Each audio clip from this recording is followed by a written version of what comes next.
is not really empty. At least that's what quantum field theory says. It's actually filled with tiny vibrations that can turn into virtual particles if they have enough energy.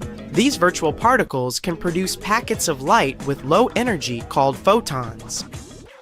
Now, there's something every black hole has: an event horizon.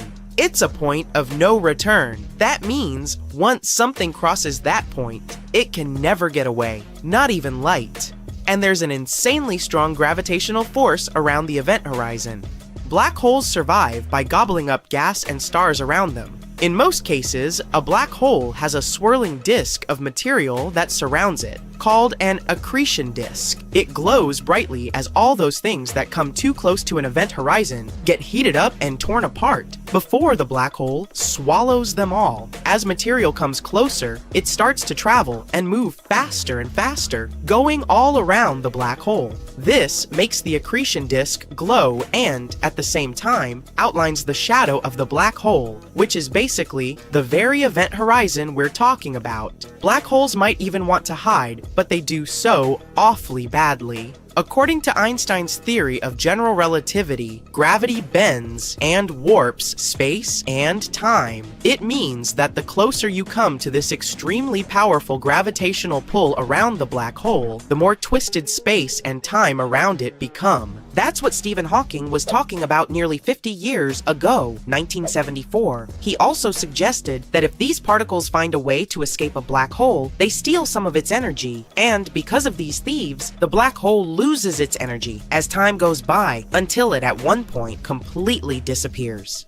He suggested that black holes release energy in the form of thermal energy, or heat, which is called Hawking radiation, and this radiation doesn't carry any information. It means that when a black hole evaporates, it destroys all information it had about the star that created the black hole. That way, we can't know what really happened. And it's kinda confusing because the laws of quantum mechanics say the information can't be destroyed. This conflict is something we call the Hawking information paradox. According to Hawking, all this information isn't really lost, but is stored in a cloud of all those zero-energy particles that surround the black hole. He called that soft hair. Now there's this new study as a possible solution to this paradox. Maybe Hawking radiation is non-thermal?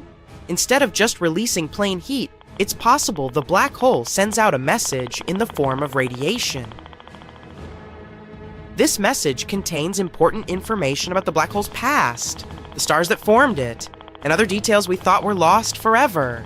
It's like a secret code that tells us all about the history of the black hole.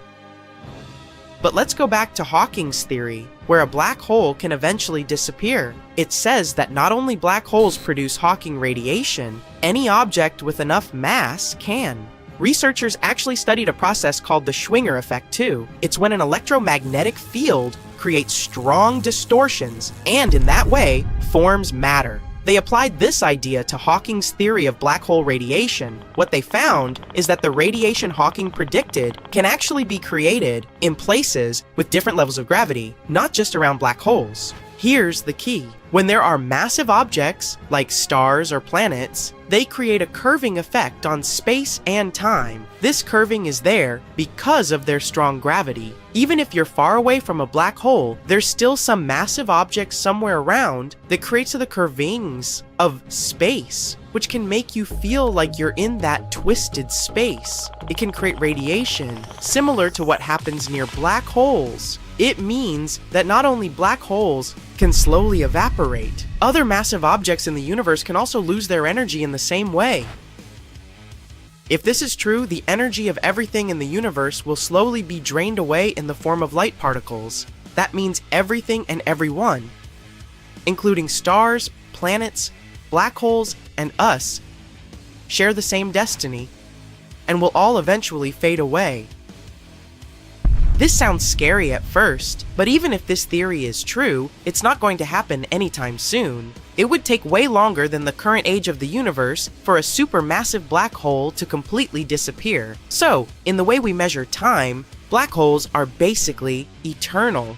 And stars could last even longer since many black holes formed after some giant star collapsed upon itself. Some others belong to a group called Primordial black holes. Hawking, who became famous for talking about black holes, mentioned those ones as well, and the theory says they probably formed spontaneously in the early universe, not long after the Big Bang happened. Hawking realized that primordial black holes could have different sizes, from very light to very heavy. Really small ones would have disappeared by now, because of Hawking radiation. There's a pretty cool idea that these primordial black holes could be dark matter. It's a mysterious substance that scientists think exists in the universe. It doesn't give off or reflect light, so we can't see it directly. Scientists think dark matter might explain why stars and galaxies move in strange ways. But we still don't have the tools yet to confirm whether these black holes really exist, or if they're actually made up of dark matter or not. Hawking also explored the idea that our universe is just one of many universes. It's a concept called the multiverse. Some scientists believe it could be that any situation you can imagine in your life is happening somewhere in some other universe. Hawking didn't agree with that, so in his final paper, he proposed a new mathematical framework that made the multiverse finite instead of infinite. This means that there would be a limited number of universes rather than an infinite number. Another thing that's hard to test and prove, but at least he left us with something to think about. Believe it or not, time travel is not that impossible according to the laws of physics. Scientists have equations that suggest we could have something called closed time-like curves that might allow us to go back in time. Imagine going back to the most embarrassing moments of your life. Knowing what would happen, you could avoid them. But here's the tricky part. Going back in time could cause some big problems. It could create situations where things would happen in a way that doesn't make sense. Imagine you're walking down the street and meeting your younger or older self, or accidentally changing things that have already happened. Hawking was talking about this part too, and these are all things that made him concerned about time travel. He made a guess called the chronology protection conjecture. He suggested there might be a rule of nature that stops time travel from happening because it could create all these strange and confusing situations where we would just go back, fixing our wrong decisions rather than living in the present. Until we discover traveling through time without causing such disruptions, I guess all we're left with are life lessons and learning from our mistakes. In his last years, Hawking talked about the future of humanity, and we still don't know if he was totally serious. He mentioned a special particle called the Higgs boson that could cause a big bubble that could gobble up and eventually even destroy the universe. He also mentioned things like beings from other planets coming to Earth and conquering us, or robots becoming smart enough to take over the world.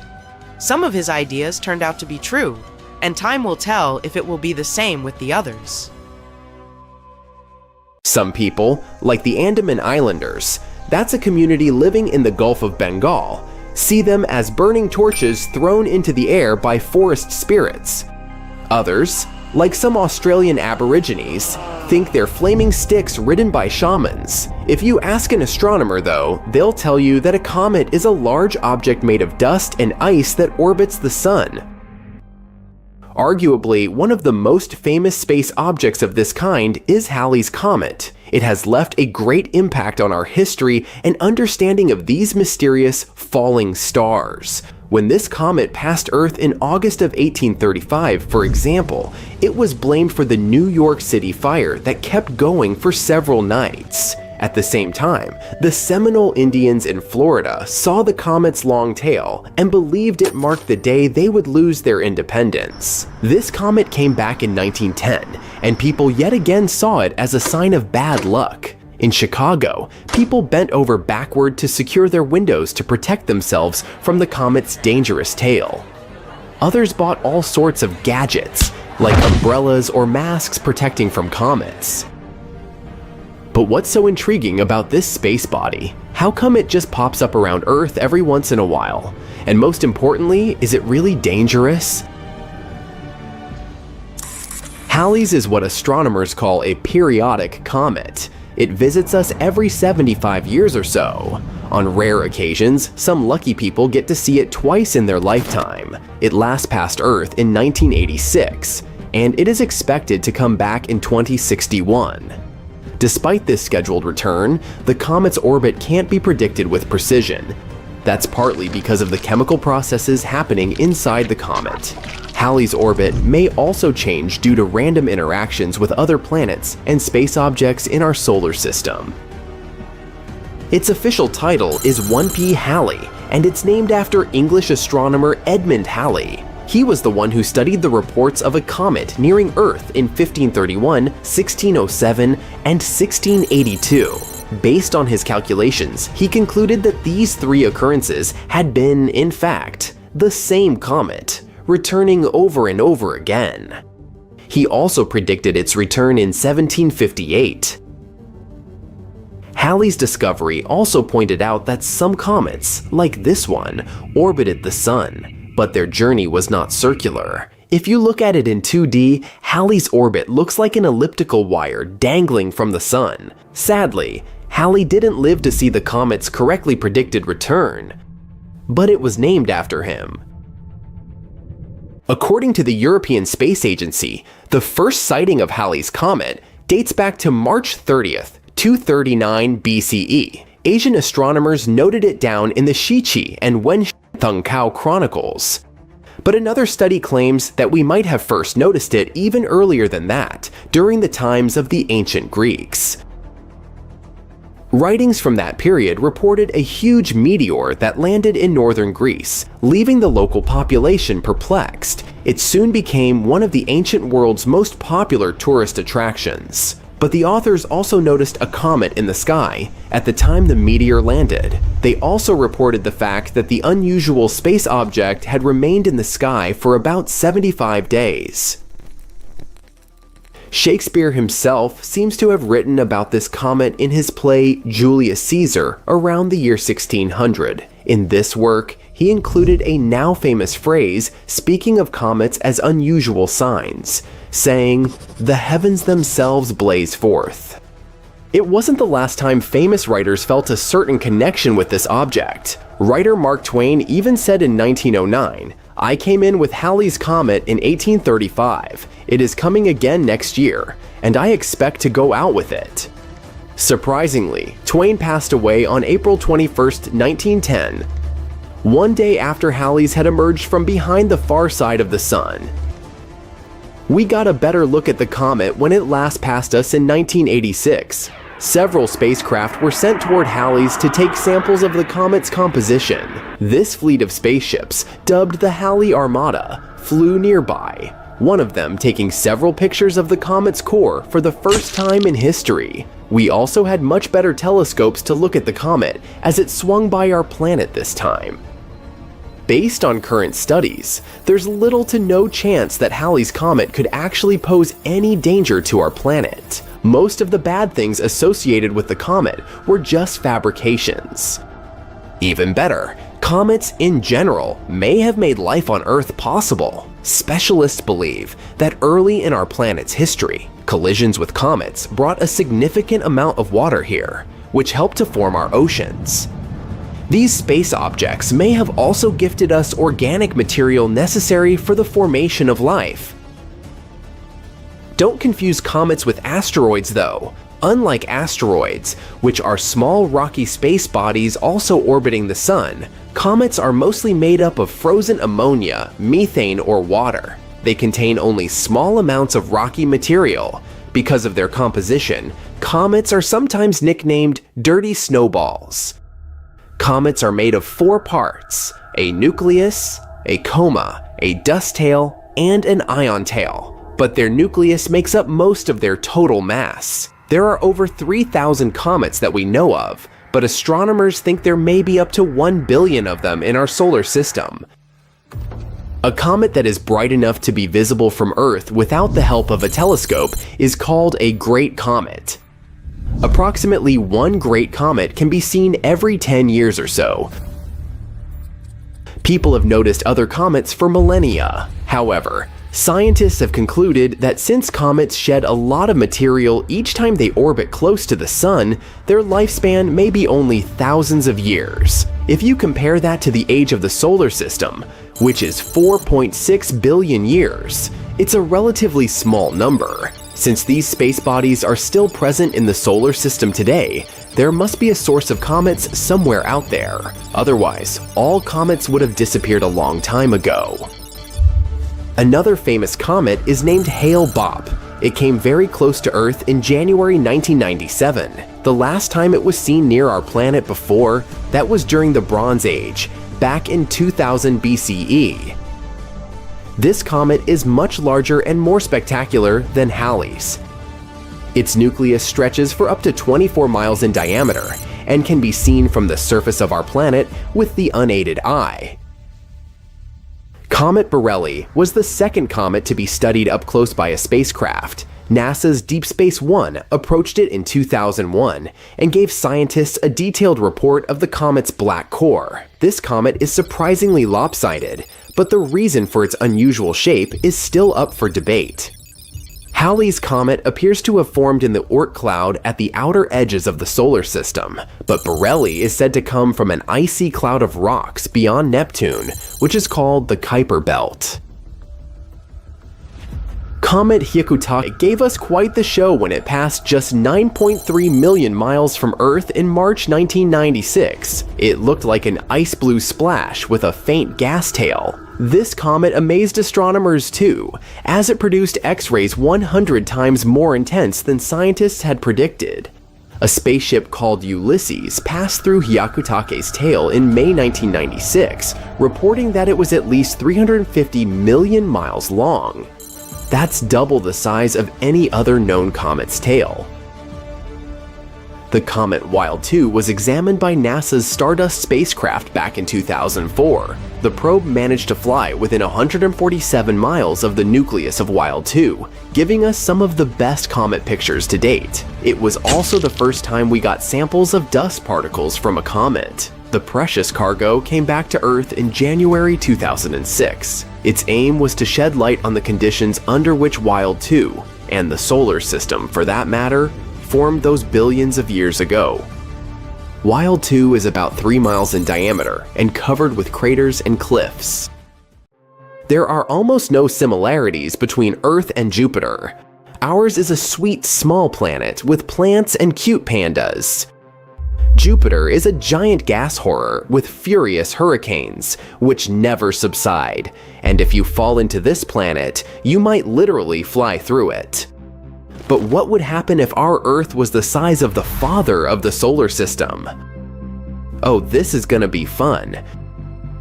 Jupiter is a planet so big that I bet you can't even imagine its scale. Its radius is about 11 times the radius of Earth, and it's about 316 times more massive. So, to turn Earth into another Jupiter, we'd need to increase its radius by 11 times. If the planet's density remained the same, then the mass of our new Earth would increase greatly. Actually, it'd be as much as 4 times larger than Jupiter's. Of course, these changes wouldn't go smoothly. The very first thing that we would immediately notice, nope, not the size, gravity. It would increase by about 11 times compared to old Earth's. Scientists say we can actually survive on a planet with greater gravity, but only if it's less than 5 times stronger than what we have now. Well, let's assume that we're daredevils, always ready to challenge nature. What would our life be like? Well, not very pleasant. After each step, you'd have to sit down on a bench and take a break as if you've just run a marathon. Yes, it would be that hard to walk. Oh, and good luck with getting up later. In order to somehow move around this planet, we'd have to pump up very strong muscles. No more problems with junk food, because you'd have to become a heavy lifter just to get to the refrigerator. The force of gravity affects not only movement, but also the size of everything. Do you know that many astronauts gain some height due to weightlessness in space? So, if you're worried about being short, here is a solution for you. On the other hand, strong gravity would make us all shorter. This would go not only for humans, but for everything on our planet. Trees would become very small. To grow upward, they have to move water from their roots to branches, which would be unrealistic with such gravity. so they'd all turn into little bushes. Also, no more mountains. Even the largest ones would become very small, but at least now, everyone would be able to conquer Everest. This would also apply to animals. Our pets would have to quickly evolve into pumped-up corgis just to be able to walk somehow. Oh, and say goodbye to birds, of course. If you think that's not enough suffering, let's add another thing. It would be very difficult for us to breathe. Atmospheric pressure would increase dramatically. That's because Earth would start to pull air toward itself with great force. You'd literally feel the weight of it on your shoulders. Remember what I said about taking a break after each step? Now imagine that you'd also have to breathe through a pillow. Yeah. And that's not all. Atmospheric pressure plays an important role in the behavior of water molecules. It would be much more difficult for water to boil or turn into ice.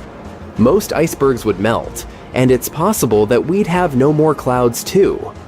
All water vapor would come crashing down on us in giant torrents of rain. We'd be lucky if we didn't get flooded instantly.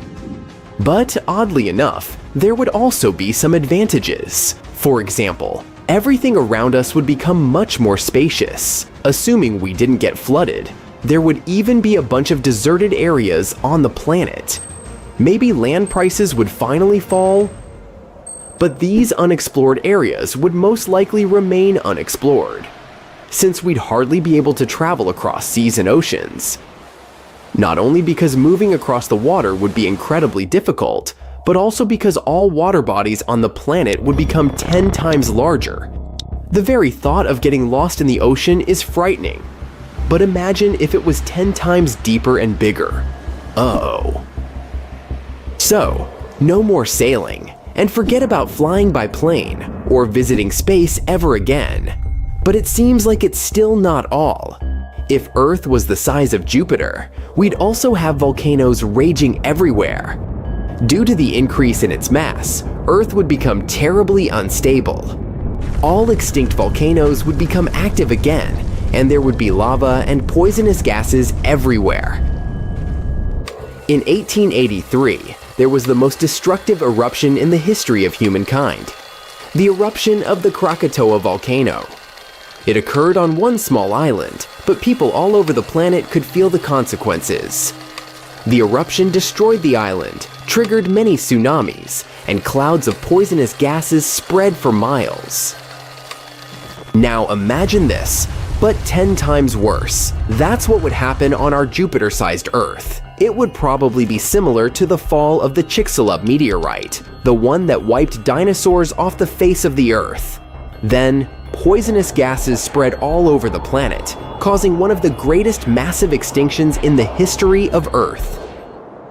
Oh, and we would also lose the magnetic field, like the cherry on top of the cake. The magnetic field is very important for life on Earth.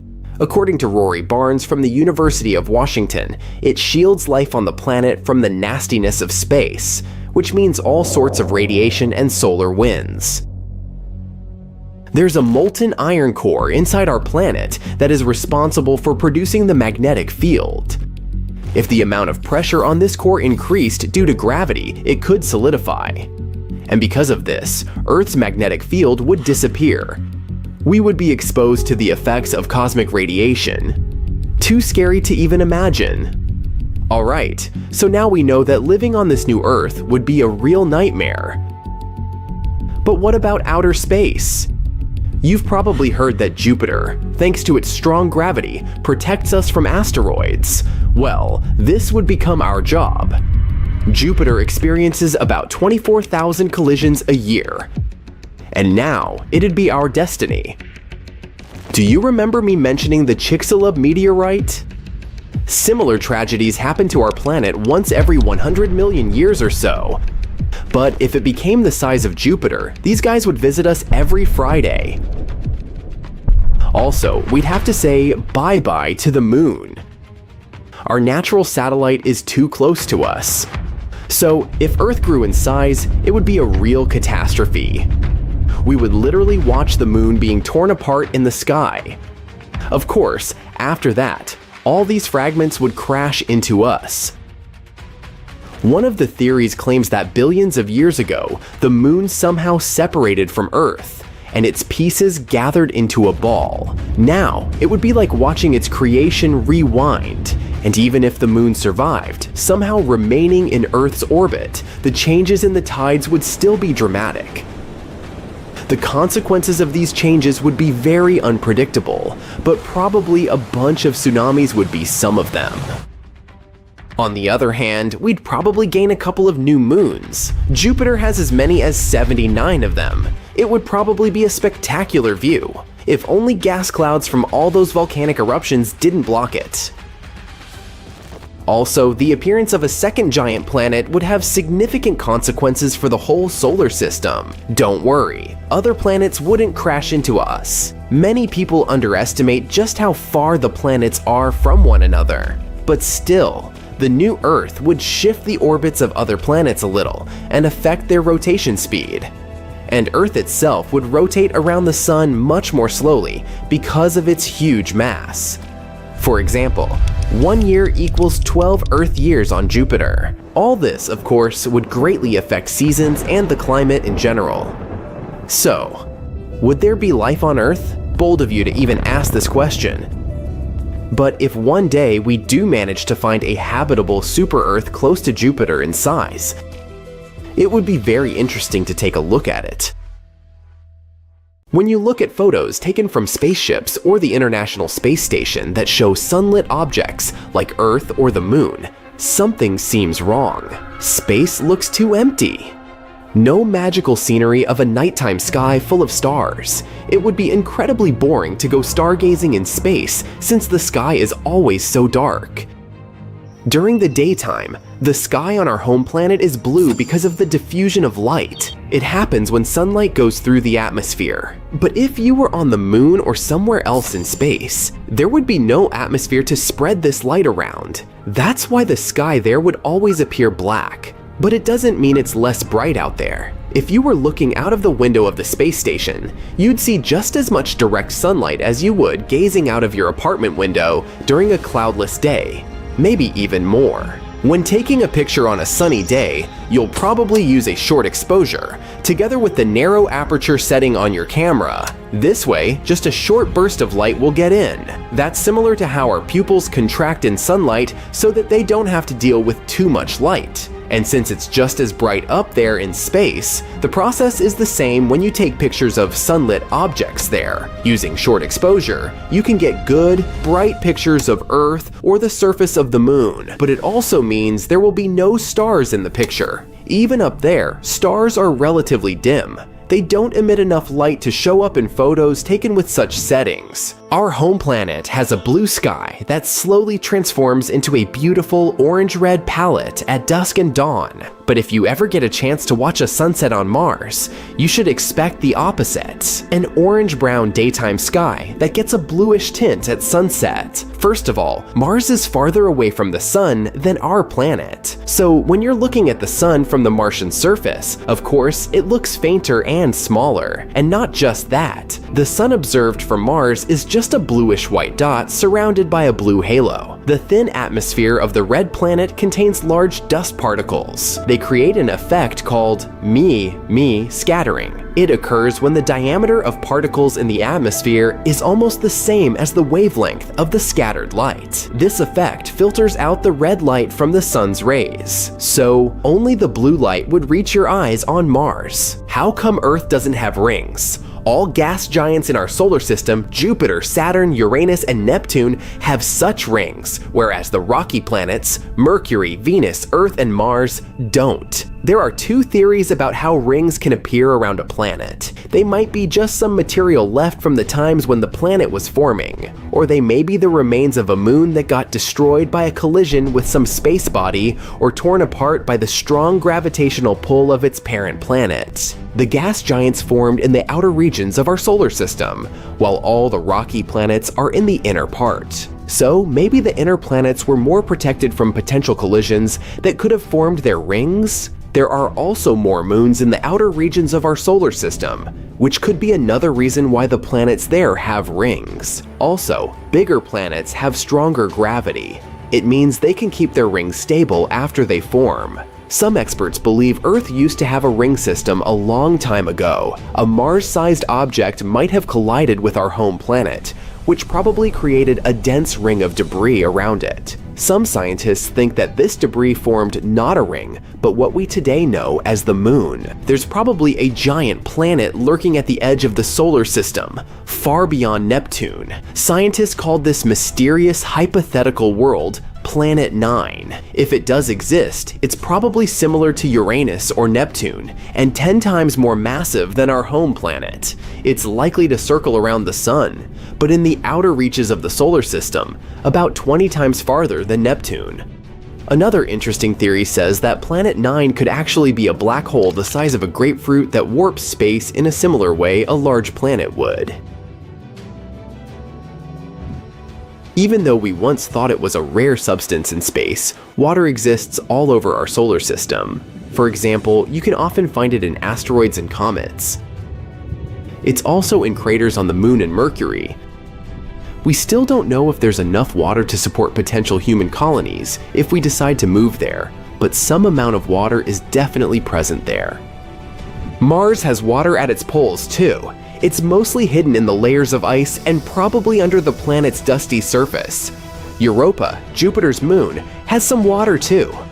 This is the most likely candidate we know about to host life outside Earth. There's probably a whole ocean of liquid water under its frozen surface. It might actually contain twice as much water as all of Earth's oceans combined. Neptune is unexpectedly warm, even though it's 30 times as far from the sun as our planet and receives less sunlight and heat, but it still radiates way more heat than it gets. It also has way more activity in its atmosphere than you'd suspect, especially if you compare it to its neighbor, Uranus. Both of these planets emit the same amount of heat, even though Uranus is much closer to the sun. No one knows why. Neptune has extremely strong winds that can reach a speed of up to 1,500 km/h. Can they produce this heat? Or maybe it's because of the planet's core or its gravitational force.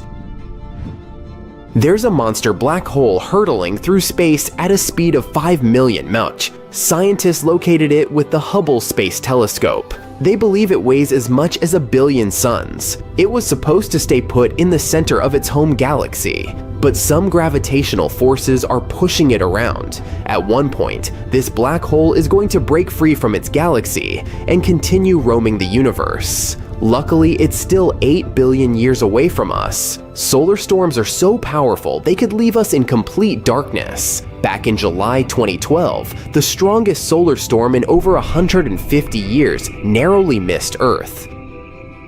Coronal mass ejections, or CMEs, are large bubbles of ionized gas. They tore through our orbit back then.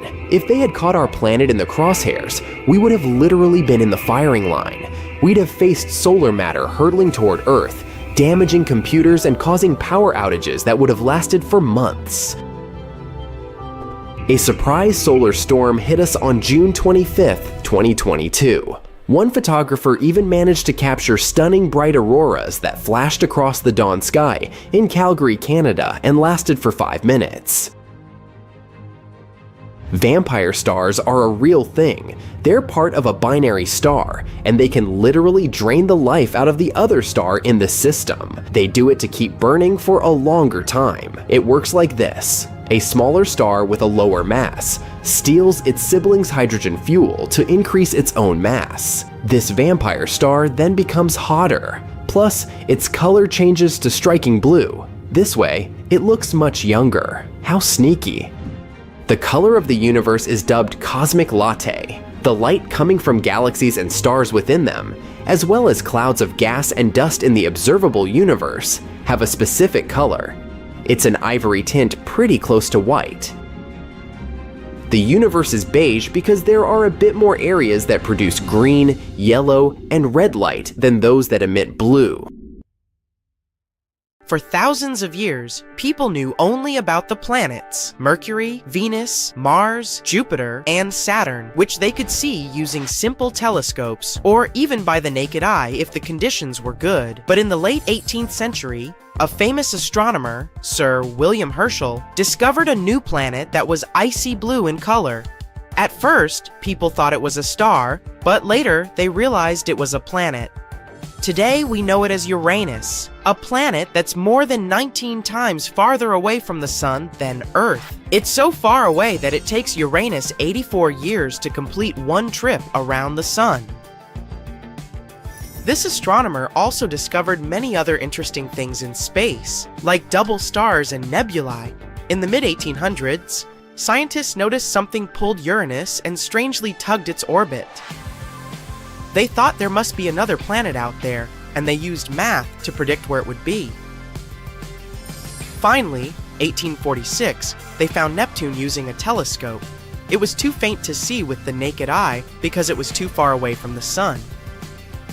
It was all so exciting! Who knows how many other planets could be there, lurking in the darkness of our solar system? Back in the mid-1800s, astronomers noticed something unusual was happening in the sky. A small rocky planet named Mercury was behaving strangely. It didn't follow the predictable orbit that was expected of it. One of the astronomers was a brilliant French scientist, Urbain Le Verrier. He came up with a theory there could be another planet in our solar system no one had yet discovered. It would be located somewhere between Mercury and the Sun. This hypothetical planet, which he named Vulcan after the Roman god of fire, would have an incredibly hot surface. And it could be a potential explanation for Mercury's strange behavior. He never surely claimed Vulcan was really the one thing disturbing the orbit of Mercury, but excited by the possibility of discovering a new planet, astronomers all over the world took the idea of Vulcan. For a planet that didn't exist, people committed to developing ideas and getting information about it. Some scientists didn't think it was likely that they had missed another planet as big as Mercury. It would have been hard not to see it by then, but there was a tiny chance of a smaller planet existing inside Mercury's orbit that was too close to the Sun so no one could see it. One theory said it was about 13 million miles away from the Sun. Mercury is the planet with the most eccentric orbit in our solar system, but the closest point it gets to the Sun is around 28.5 million miles. This means Vulcan would be under half of that distance. The theory moved on, saying that if Vulcan existed, it would orbit the Sun every 19 days and 18 hours, and its path would be tilted about 12 degrees relative to the path of other planets in our solar system. Vulcan's position at its furthest point from the Sun would still be too close to the Sun to be seen with the naked eye, even during twilight. The only chance of seeing Vulcan would be during a solar eclipse, or when it passed in front of the Sun, which, as theory said, would be 2 to 4 times a year. They had a theory that this mysterious planet was so close to the Sun that it could only be seen during a total solar eclipse when the Moon blocked out the Sun's blinding glare. So every time there was an eclipse, scientists would peer at the Sun, hoping to catch a glimpse of Vulcan. They were trying really hard, but no matter what, they couldn't find this mysterious planet. Some astronomers claimed to have spotted it during eclipses, but no one could ever confirm or find evidence for that. The theory of Vulcan was left waiting for some better times. Einstein had a different idea. You know about his theory of general relativity, right? That's where he claimed gravity wasn't some sort of natural force, but a result of space-time curved because of the presence of giant space objects, like planets and stars. Planets circle around the Sun in their usual orbit because space-time is curved. That means the planets are kind of falling towards the central star of our solar system. And Einstein tried to explain Mercury's unusual orbit using his own theory of relativity. Unlike the other planets in our solar system, Mercury's orbit wasn't that circular. Instead, it seemed to wobble slightly, as if there was an invisible force pulling it away. Einstein said this could be happening because the massive gravity of our sun was actually curving the fabric of space-time around it. He claimed it's possible this changed Mercury's orbit a little bit. It took the scientific community a while to test this theory, but it eventually seemed like the most plausible explanation. Even though Einstein's theory gave us a more elegant explanation for Mercury's strange orbit, some scientists were still holding out hope for Vulcan. It was especially hard to let go of the idea of Vulcan because Mercury is also the planet that's really hard to see from where we're standing. But later, more and more scientists started accepting Einstein's theory above their imagination, and they would observe a total solar eclipse, specifically to test Einstein's theory of relativity, not because of Vulcan. And Vulcan is not the only hypothetical planet everyone was talking about. In the newer age, some believe there could be a mysterious planet lurking in the outer part of our solar system. But this one is more likely to exist. No one has seen it directly yet, but computer simulations show this so-called Planet 9 or Planet X is probably somewhere there beyond Neptune. Neptune and Planet X could be similar in size. Planet X could be 10 times more massive than Earth and circles around our Sun in an elongated shape, which is on average 20 times farther from the Sun than Neptune. A year there may last between 10,000 to 20,000 Earth years. By comparison, a year on Neptune lasts 165 Earth years. Something this big moving out there beyond Neptune could explain the unusual orbits of smaller objects in the Kuiper Belt. The Kuiper Belt is the area of our solar system beyond Neptune and where it orbits. And there are most likely many asteroids, comets, and some other smaller bodies there, mostly made of ice. There was another hypothetical planet called Nibiru. Remember those rumors that the world could end back in 2012? One of the popular scenarios was Nibiru, which some claimed would hit our home planet at the end of the year. Of course, nothing happened. We're still here all set, and good. But the idea of Nibiru seemed interesting. Stories started in the 1970s when a man, Zecharia Sitchin, mentioned Nibiru in his book, The 12th Planet, claiming it orbits the Sun every 3,600 years. But there's no chance a planet with such an eccentric orbit wouldn't disrupt other planets in our solar system with its gravity. And if it was really coming that close to Earth in 2012, we were supposed to be able to see it with the naked eye. Some simple calculations showed Nibiru would have been nearly as bright as Mars at its dimmest and brighter than the faintest stars you see from a city. Oh well, maybe we'll have more luck in the next 3,500 and something years. In 2011, a comet Elenin appeared that many people thought could be Nibiru. But when you're looking at comets and planets through a telescope, you see they appear differently. A comet has a coma, which is a gas atmosphere, together with a tail, something a planet doesn't have. Plus, this comet didn't slam into the Earth. It came too close to our Sun and fell apart. The leftover pieces will continue moving on their way to the outer solar system for the next 12,000 years. Do you know how many continents there are on Earth? That's an easy one. 7. But wait a second, aren't Europe and Asia one large continent, Eurasia? It looks so when you look at the world map. Well, scientists think differently. They don't just look at bodies of land sticking out of the sea. Geoscientists study the types of rock that continents are made from. When you see the world from their perspective, the number of continents actually increases. Yes, they are not a myth. Lost continents exist. Or, at least they used to. They are hiding under other land masses.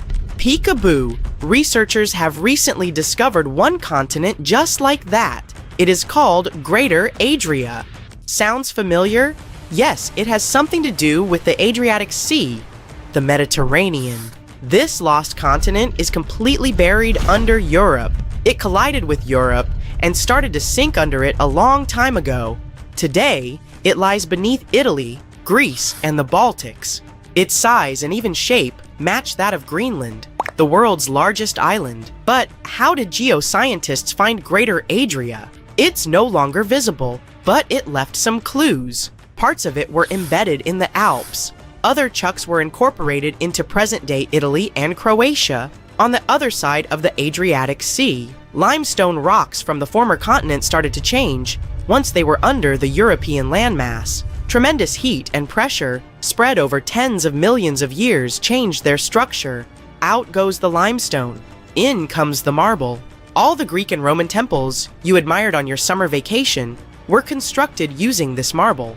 It was sort of a going-away gift from a long-lost continent. Greater Adria camouflaged itself well for thousands of years, but other lost continents were hiding in plain sight. Have you heard of Earth's 8th continent, Zealandia? Probably not, because it sits under the surface of the Pacific Ocean. 95% of Zealandia is now underwater. Can you guess where exactly? Its name is a good hint, under New Zealand. If you open Google Maps, you can see its outline. Look for a lighter shade of blue in the ocean. It should stretch from New Caledonia to New Zealand. This bump in the ocean floor used to be above sea level. It was about 2/3 of Australia and more than twice the landmass of Greater Adria in size. We can spot Zealandia today because it hasn't sunk too low, and that's the best way to discover other lost continents. Imagine the Earth without the oceans. The bottom of the sea isn't flat. There are mountains and trenches. You could put Mount Everest in the deepest of them, the Mariana Trench, and there would still be 2,133 meters between it and the sea level. This trench got so deep because of a geological process called subduction. The Pacific Plate got under the Philippine Plate. Earth's crust is made out of those plates that float in a sea of molten rock. Then they bump into each other. One goes down, while the other one rises. That's how Greater Adria ended up under the European continent. Our planet is constantly on the go. We don't notice this process because it happens deep beneath our feet. 120 million years ago, Australia and Antarctica were a single piece of land. Antarctica said goodbye to Australia, but it didn't leave empty-handed.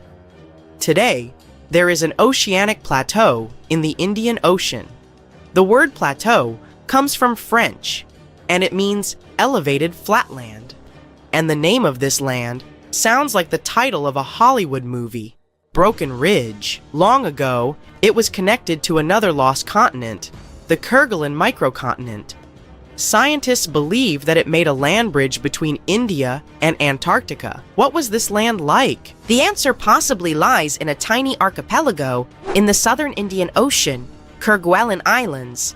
These islands are all that is left of the ancient landmass. They have a cold climate. The islands feature glaciers because they are so close to Antarctica. But in the past, the climate must have been temperate with plenty of rainfall. The animals and plants would have been similar to those that we find in tropical regions today. The lost continent's landscape probably resembled that of New Zealand. While we are in the area, can you guess which continent the island state of Madagascar once belonged to? If you guessed Africa, sorry, you were wrong. Hey, don't feel bad. Look up and to the right on the map.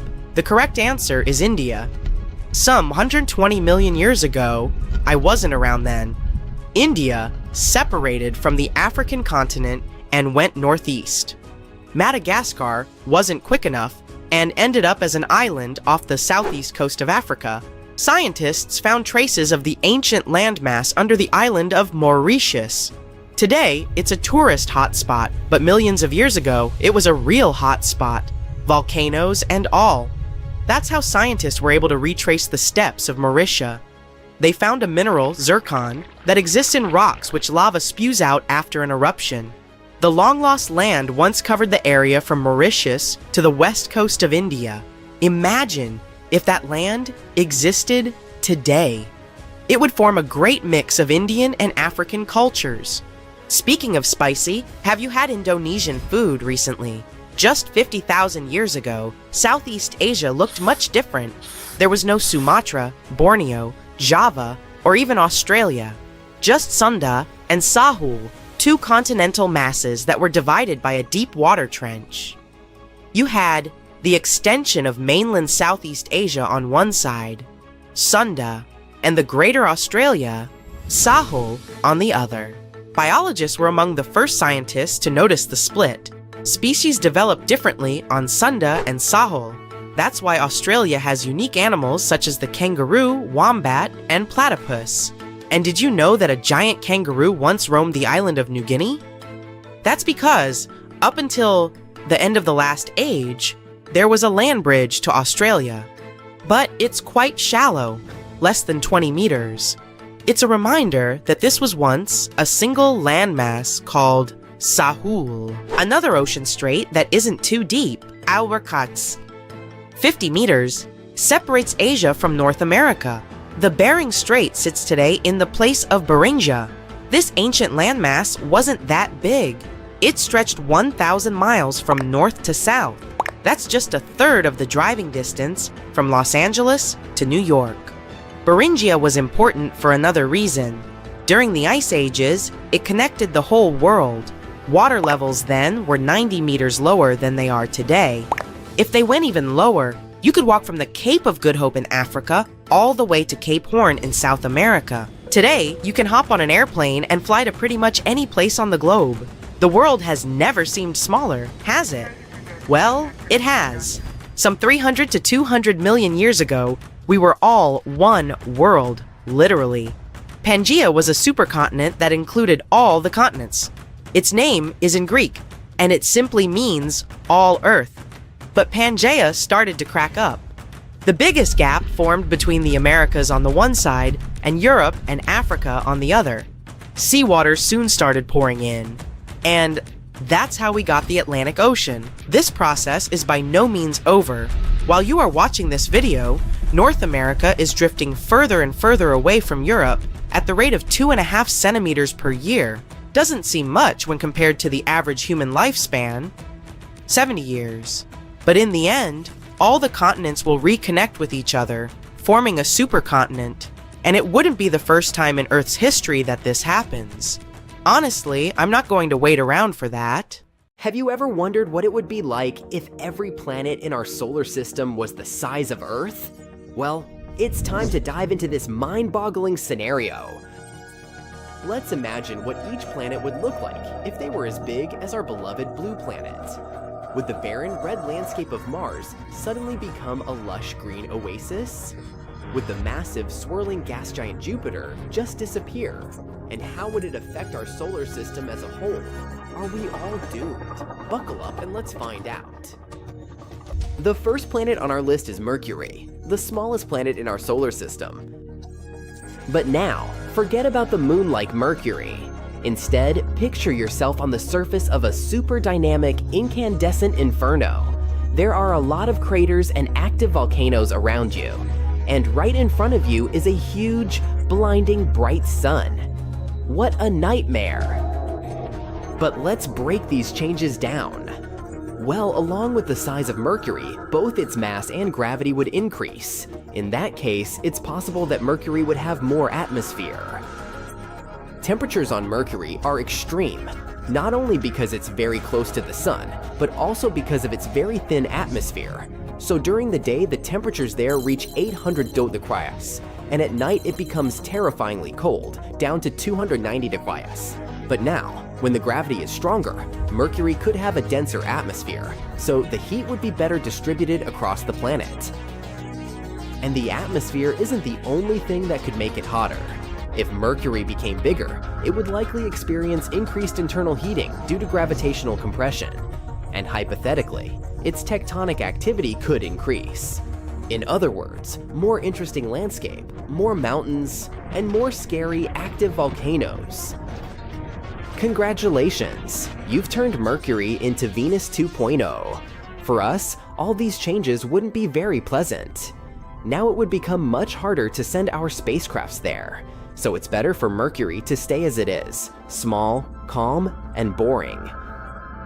Basically, the complete opposite of our next planet, Venus. So, what would happen to Venus if it was Earth-sized? Actually, nothing. It wouldn't change at all because Venus is already almost the size of the Earth. It's even called the Earth's twin. Although twin is a big word, of course. In reality, we couldn't be more different. Venus is often called the morning star because it's so bright and visible in the sky. But don't let its beauty fool you. This planet is one of the most inhospitable places in our solar system. Its surface is hotter than a freshly baked pizza, around 900 F, and it's covered in thick clouds of sulfuric acid that would dissolve any human who tried to visit. So unfortunately, you won't be planning any trips there anytime soon. So let's move on to a planet that, unlike Venus, could potentially become a new home for us: Mars. Picture yourself standing on Mars's surface, watching the blue sunset and breathing in a refreshing breeze of air. Yes, you read that right, air. Moreover, you could be surrounded by plants, animals, and basically feel like you're on Earth. But how is that possible? Bigger Mars would have a stronger magnetic field and gravity. This would lead to a richer and denser atmosphere. It would likely have a wider range of gases, including oxygen. Wouldn't that be cool? Also, a denser atmosphere could distribute heat across the planet, so Mars could become much warmer and cozier. And here comes the most important change: liquid water. Mars actually has some frozen water at its poles and in subsurface reservoirs. But with a stronger gravitational pull, it could potentially stabilize liquid water on its surface. Hooray! However, it's not all fun and games. New Mars would also have a volcanic personality. It's already geologically active, but now its internal heat and pressure would skyrocket. That means more frequent and more crazy volcanic eruptions. Imagine how exciting it would be to witness such eruptions on another planet, if you manage to escape the consequences. In general, the planet could become greener and lushier, but not safer, although it would still be great to see it. But it's time to move on to the giants of our solar system. And if we were enlarging the planets before, now it's time to squeeze them really, really hard. If Jupiter became 11 times smaller, oh boy, what a disaster that would be. The first thing we'd notice is a change in gravity. And I say we'd notice because now we'd have no choice but to move somewhere. Jupiter experiences from 30 to 100 collisions with large asteroids per year, all because of its strongest gravity, which attracts them all and protects us. But now, our big protective brother has turned into a small baby. Say hi to a bunch of asteroids. Oh, and say bye-bye to Jupiter. This planet is known for its thick, swirling atmosphere, but with a weaker gravitational pull, Jupiter would probably have a hard time holding on to it. So over time, it would slowly escape into space, leaving behind a thin atmosphere composed mainly of nitrogen and oxygen.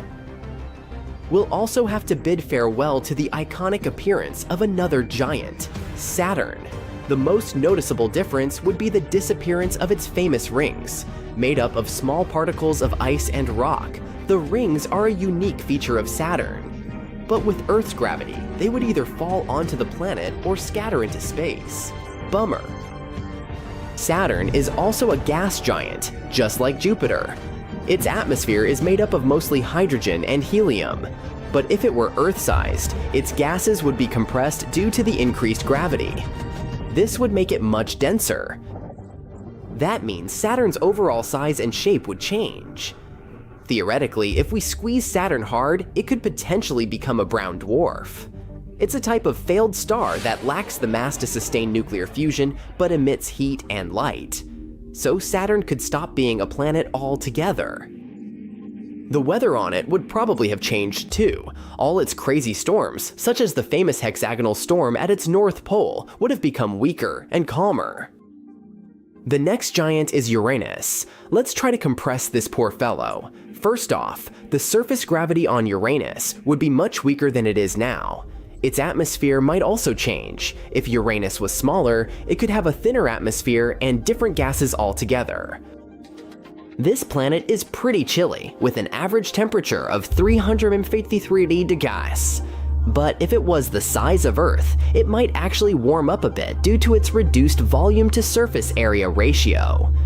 Don't get too excited though, it would still be way colder than the coldest spots on Earth. As you can see, gas giants don't easily go through all this shrinking, except perhaps one of them. Surprisingly, small Neptune would become much friendlier. For starters, it would probably be a rocky planet with a tiny atmosphere. That means no more gas giant, but instead, a planet that's easier for humans and critters alike to live and move around on. Speaking of movement, because of the smaller size, the gravity on this new Neptune would be almost the same as Earth's, making it a heck of a lot easier to walk and jump around. No more floating away into space.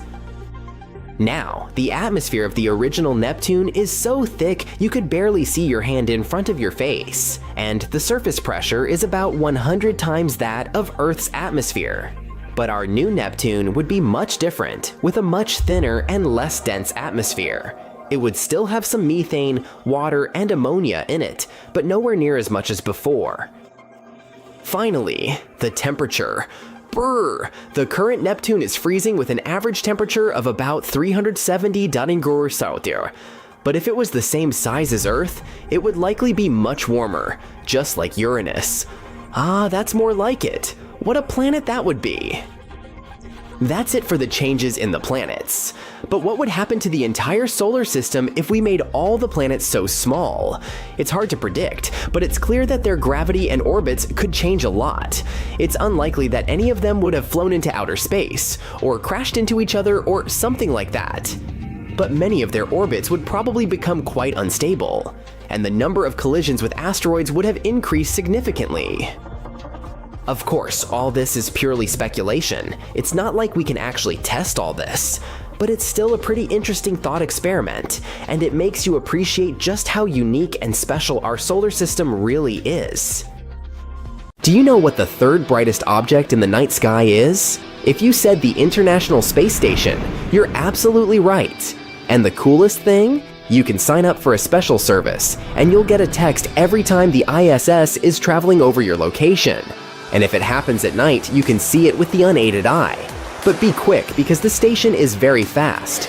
It moves at a speed of 5 miles per second and circles our planet every 90 minutes. If you moved at such speed, you'd be able to make a round trip to the moon within a day. At the same time, the ISS isn't the fastest human-built object. This title belongs to the Parker Solar Probe that travels around Venus and the Sun at a speed of 430,000 miles per hour.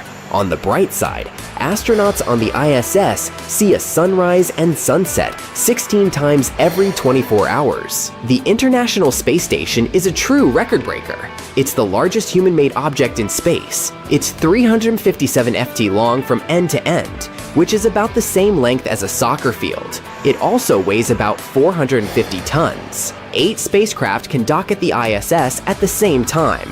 The working and living space of the station is bigger than a 6-bedroom house. Astronauts have 6 sleeping quarters, a gym, 2 bathrooms, and a beautiful 360-degree view bay window. And now, let's imagine what your life would be like if you were an astronaut on the International Space Station. For one thing, you'd be able to do some cool things there, like throwing boomerangs.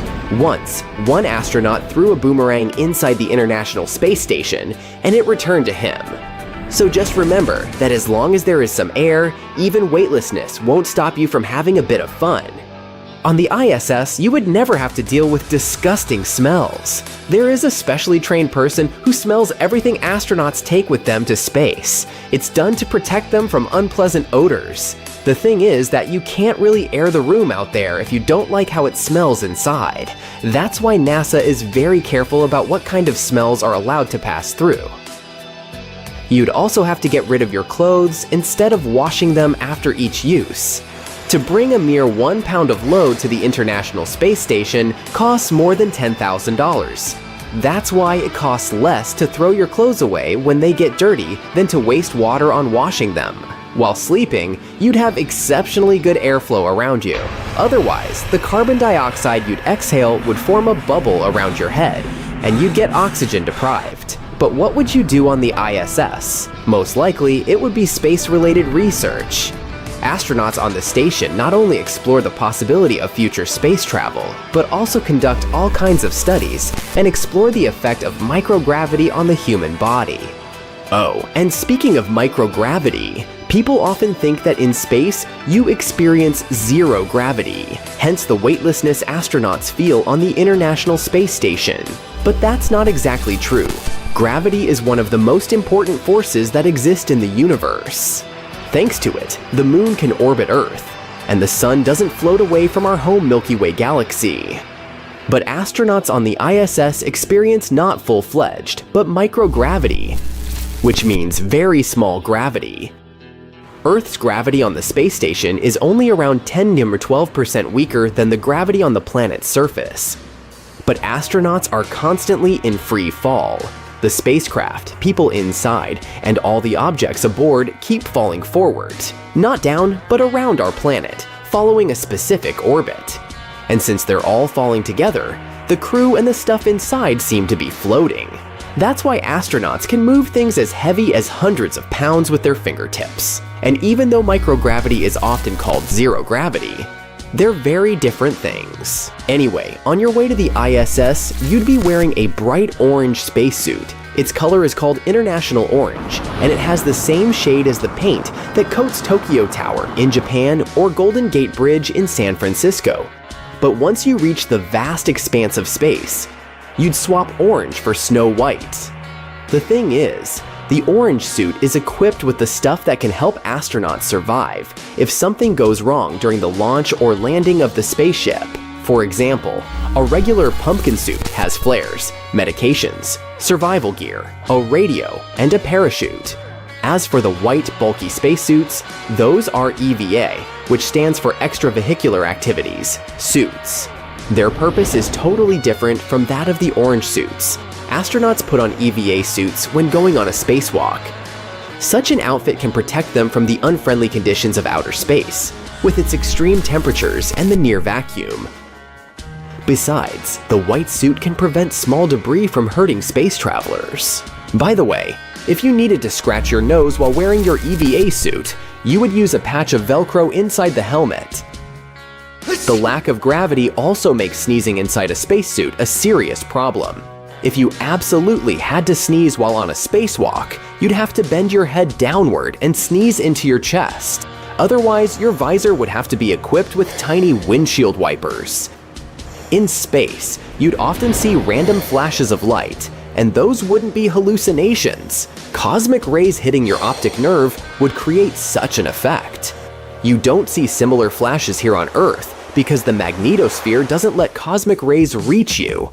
Before going to space, you'd have some underwater training. It's supposed to simulate zero gravity, but in fact, it has nothing in common with being in outer space. So the main purpose of this training is to see how future astronauts can deal with extreme environments. Oh, and later, during space adaptation, you might feel, let's say, weird. Around 50 to 75% of astronauts have highly unpleasant symptoms, such as vertigo, headaches, nausea, and overall tiredness. Luckily, everything usually gets back to normal within 72 hours. Before you were chosen to fly to space, you'd have to get through incredibly tough competition. According to NASA, they accept only 8 applicants out of 6,000.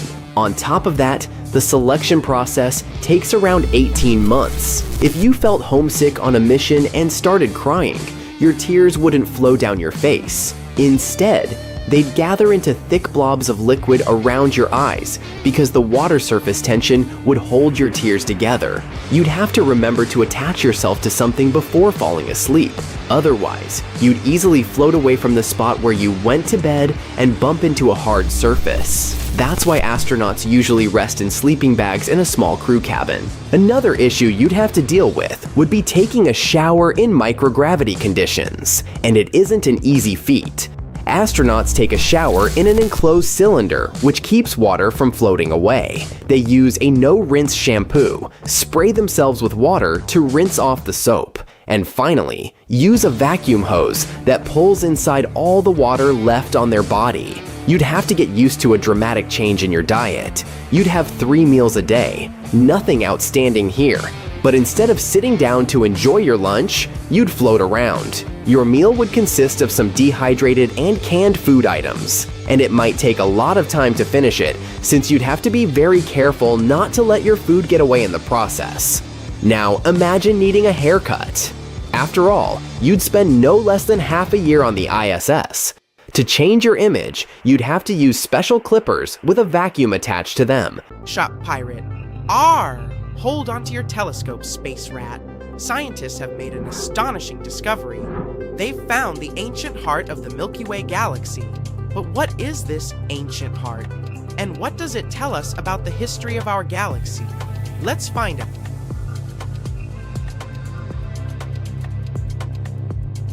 Ketchunau retroskau, chatue puri say, our chassis statues, chatis errors, I chain site service. Bait chep visau, propai, shirtwite sir, ain't style. Pirate, is that it? Don, yes, and thank you, Captain Jack. Pirate, my pleasure. R, he leaves. That's right. On. What can I say? He's a space pirate. The Milky Way isn't just a candy bar, but a majestic spiral galaxy that's home to billions of stars, planets, and other celestial objects, and it's all spread out over a distance of about 100,000 light-years. The Milky Way has a distinct shape, with a central bulge and spiral arms that extend out from it, kind of like what I look like from the side. The spiral arms are like the suburbs, where the stars are more spread out and the neighborhoods are quieter. They're made up of gas, dust, and stars that all move together in a circular pattern around the center. In between the spiral arms, there are vast regions of empty space, known as interstellar space. Here, you can find wispy clouds of gas and dust, as well as some of the most spectacular sights in the galaxy, like massive star-forming regions and colorful nebulas. The Milky Way is also surrounded by a huge halo of dark matter, a mysterious substance that we can't see but can feel its gravitational effects on the galaxy. This halo helps to hold the galaxy together, and it extends out much farther than the visible parts of the Milky Way. And finally, there's the center. Here, the most action happens. In the center of the Milky Way, there is a supermassive black hole, which is about 4 million times more massive than our Sun. Sagittarius, a star. This black hole is responsible for some of the most energetic events in the galaxy, like the emission of powerful jets of energy. Remember the famous first photo of a black hole that flew across the internet? It was Sagittarius, a star. We managed to capture this black hole because it's the closest one to us. All in all, the center of the Milky Way is full of stars that are tightly packed together, forming a dense cluster. And it was here that astronomers recently made a new epic discovery. The heart of our Milky Way galaxy has been found. And boy, oh boy, is it an old-timer. Hey, who are you calling an old-timer? A team of brilliant scientists has found a cluster of 18,000 stars, born right after the Big Bang. Together, they form the ancient nucleus of our Milky Way. These stars date back to a time when our galaxy was just a wee little baby, a mere collection of proto-galaxies, huddling together to form a bigger and better thing. The scientists called it the poor old heart of our Milky Way. Can you believe it? These ancient stars are over 12.5 billion years old. And yeah, maybe they account for a mere 0.2% of our galaxy's total mass. But that doesn't matter. These stars are the building blocks that formed the core around which all the other stars and planets took shape. But how exactly did they become this heart of the galaxy? How did they form? And how did we discover all that? To answer these questions, we'll have to plunge into the past. A very, very distant past. Once upon a time, almost 14 billion years ago, there was the Big Bang. Our universe was born. At first, it was incredibly hot, but as time passed, things started to cool down, and tiny pockets of gas began to clump together due to the force of gravity, these were the first galaxies.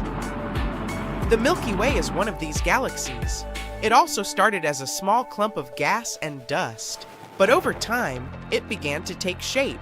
The very first stars, protostars, began to form within the clouds, and their gravitational pull caused more stuff to come together. This process continued for millions of years until the Milky Way was formed. But to learn the history of our galaxy in more detail, we need to find these protostars. And this is far from an easy task. Researchers have discovered the ancient heart, using a neural network to analyze data from the European Space Agency's Gaia mission. The Gaia telescope is a space observatory launched by the European Space Agency in 2013. Its job is to map the position and movement of more than 1 billion stars in the Milky Way galaxy. 1 billion stars. That's like counting every grain of sand on a beach. It's a huge job, but Gaia is up to the task. So, how do they do it? The telescope has 2 cameras that take pictures of the sky at the same time. These cameras are so powerful that they can detect stars that are 1 million times fainter than those visible to the naked eye. Gaia takes many pictures of each star, and this allows us to track their movements with incredible precision. Thanks to the data collected by Gaia, astronomers are learning more about the structure and history of the Milky Way. They're discovering new details about the stars, including their ages, temperatures, and chemical compositions. Gaia is also helping astronomers search for exoplanets, or planets that orbit stars outside of our solar system. So, for this research, astronomers used Gaia and the most accurate 3D map of the Milky Way ever compiled. They had to analyze around 2 million stars to find the primordial group. One way that astronomers can determine the age of stars is by looking at its brightness and temperature. This way, they study a brief phase of stellar evolution known as subgiants. But imagine searching through the huge center of the Milky Way for the tiniest group of stars that are older than 12.5 billion years. This is like searching for a needle in a haystack. Luckily, they had a trump card up their sleeve: metals. You see, in the early universe, the cores of these stars were so hot and dense that they were able to smash atoms together to form heavier elements. These heavier elements are called metals in astronomy, even though they're not really metals like the ones we're used to. The more massive the star, the more metals it can create during its lifetime. When the life of the first stars came to an end, they made a big boom and scattered these metals all around.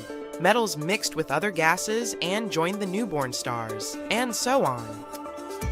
As time passed and the universe got older, more and more generations of stars formed, each one richer in metals than the last. Can you guess what that means? The older the stars, the less metals they should have. So now it was time for some galactic archaeology. The team taught the AI to find the metal-poorest, most ancient stars, and it succeeded. It found a huge cluster, and all of them were within 30,000 light-years from the center of the Milky Way. Then, they separated out the stars that formed the ancient heart from the stars that originated in a dwarf galaxy, and finally, we were left with the original stars around which the Milky Way grew. This discovery is incredible. It reveals the remnants of the Milky Way's earliest history. It turns out that simulations of the Milky Way's formation were spot on. The old stars existed just where they were predicted to be. Just imagine, the stars that remember our universe as a baby are still hanging out in the center of our galaxy. Isn't that mind-boggling? So why is this such a big deal? By studying these ancient stars, scientists have discovered some incredible things.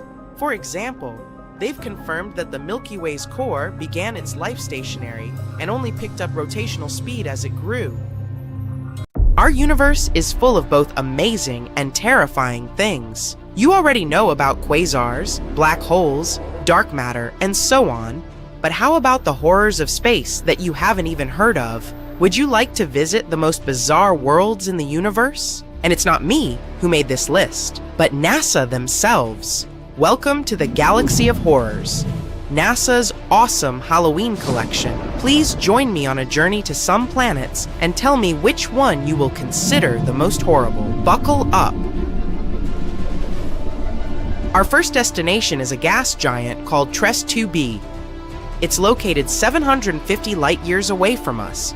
If we used a regular spaceship, it would take us about 10 million years to get there. Orbits a yellow dwarf, a star similar to our Sun. It also weighs about 1.5 times more than Jupiter. So, what's so special about it? Well, if you're afraid of the dark, you definitely don't want to visit this place. It's the planet of eternal night, the darkest one of all the planets known to us. But it's not that far from its star, so why is that? The thing is, the surface of TRES 2b reflects light even worse than coal does. Because of this, it seems that there's no light at all.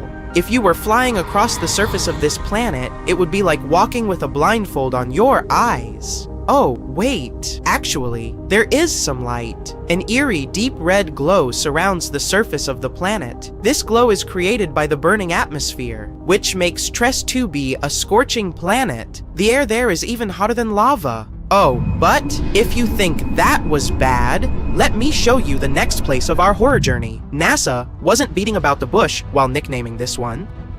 Now, we're not just talking about one planet, but three at once. They're also located quite far away, 2,300 light-years from the Sun. We would have reached them by ship in about 35 million years. All the planets are in the constellation Virgo, and each is extremely light, much lighter than the Earth. These three exoplanets are called Poltergeist, Draugr, and Phobator. Cool names, huh? It's because each of these planets is about to become a ghost soon. The thing is, they don't revolve around a star, but around a pulsar. Pulsars are rotating neutron stars with an extremely powerful magnetic field. In simple words, these are the stars that exploded one day. After the explosion, they usually emit such a powerful pulse that it causes the star to rotate at an unimaginable speed, several thousand rotations per second. At the same time, they constantly emit electromagnetic pulses that affect everything around them.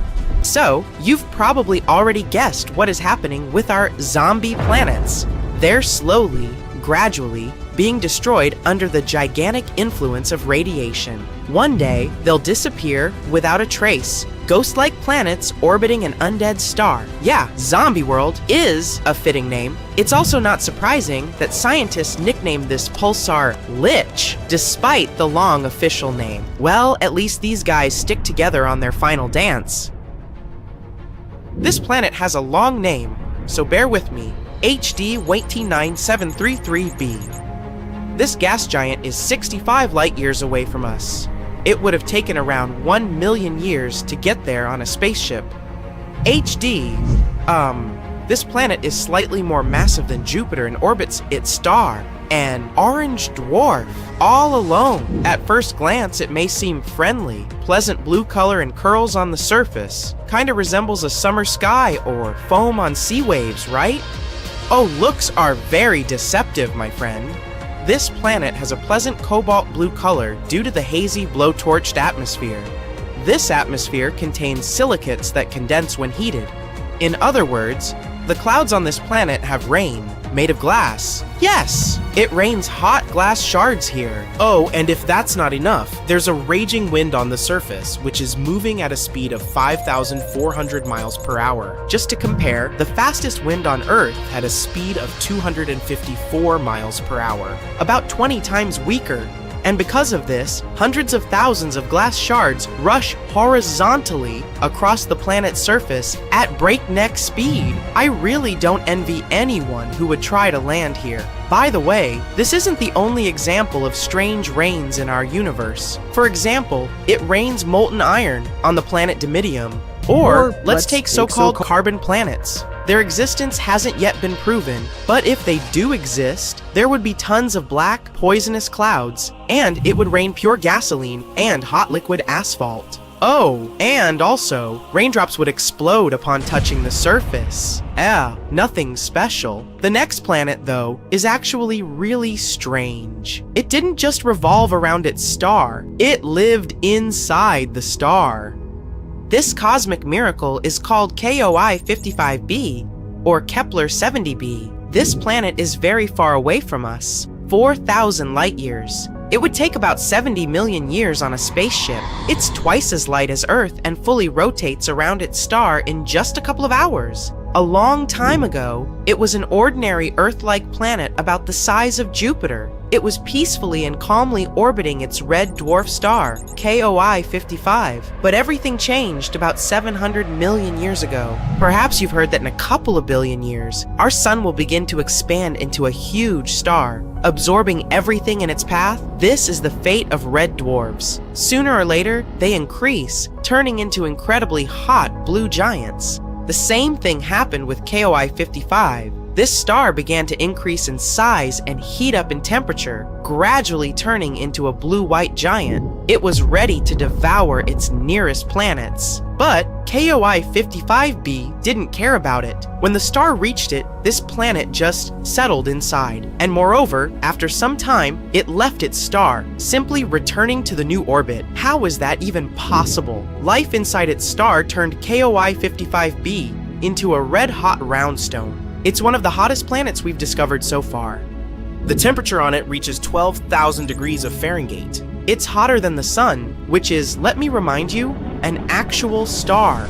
And for some reason, it's still alive and lives as if nothing happened. Unfortunately, sooner or later, the planet will disappear anyway. It's slowly evaporating itself due to the incandescent atmosphere. But still, it somehow managed to survive the journey through the star, which isn't typical for the regular planets, to put it mildly. I envy this willpower. However, not all planets are so lucky. Some are gradually being destroyed by their stars, and there is even an entire system among them. This last planet is a sad loner. It's located 870 light years away from us. The journey by ship to it would take about 25 million years. This planet is about 1.5 times more massive than Jupiter. This is a very sad, dark planet. A doomed gas giant, which is very similar to hot Jupiter, orbits its star all alone. At the same time, it's located so close to its star that its orbital period takes just 1 day. Of course, because of this proximity, the star gradually absorbs WASP-12b. The scorching heat of the star is slowly destroying and devouring the planet's atmosphere. The planet has only around 10 million years left. But what's more interesting, because of this stretching, WASP-12b acquired the shape of an egg. It doesn't even resemble an actual planet anymore. It's also very hot. The surface temperature of the gas giant reaches 4,000 degrees of Fahrenheit. Also, a spectrograph of cosmic origin, or QIS for short, found that the planet exchanges matter with its star. They're located so close that they give each other part of their chemical elements. This is a common phenomenon in closely spaced binary star systems. But this is the first time scientists have seen this in a star-planet relationship. What a unique system. To be honest, if I was guaranteed complete security, I'd be excited to visit at least some of them. What about you? Please let me know in the comments. We also might have just stumbled upon the mother of all water reserves, floating in space, and it's been hiding under our noses for at least around 12 billion years.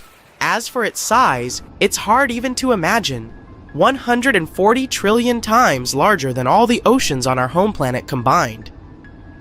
This cosmic water world is orbiting around a large black hole known as a quasar, located 12 billion light years away.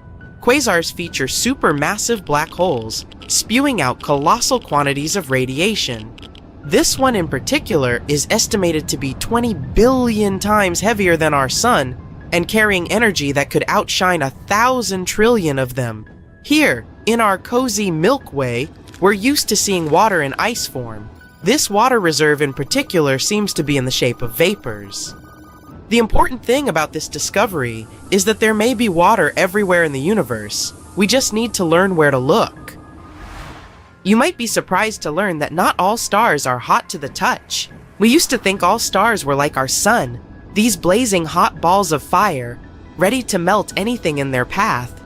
Their cooler counterparts are called brown dwarfs. What makes them special is that they're too small to pull off the nuclear fusion that keeps stars like our sun shining. They don't give off much light or heat, which makes them hard to see. These brown dwarfs are also split into different categories. There's this one group called Y-type stars, and they're the coldest, with a surface temperature lower than your average cup of tea.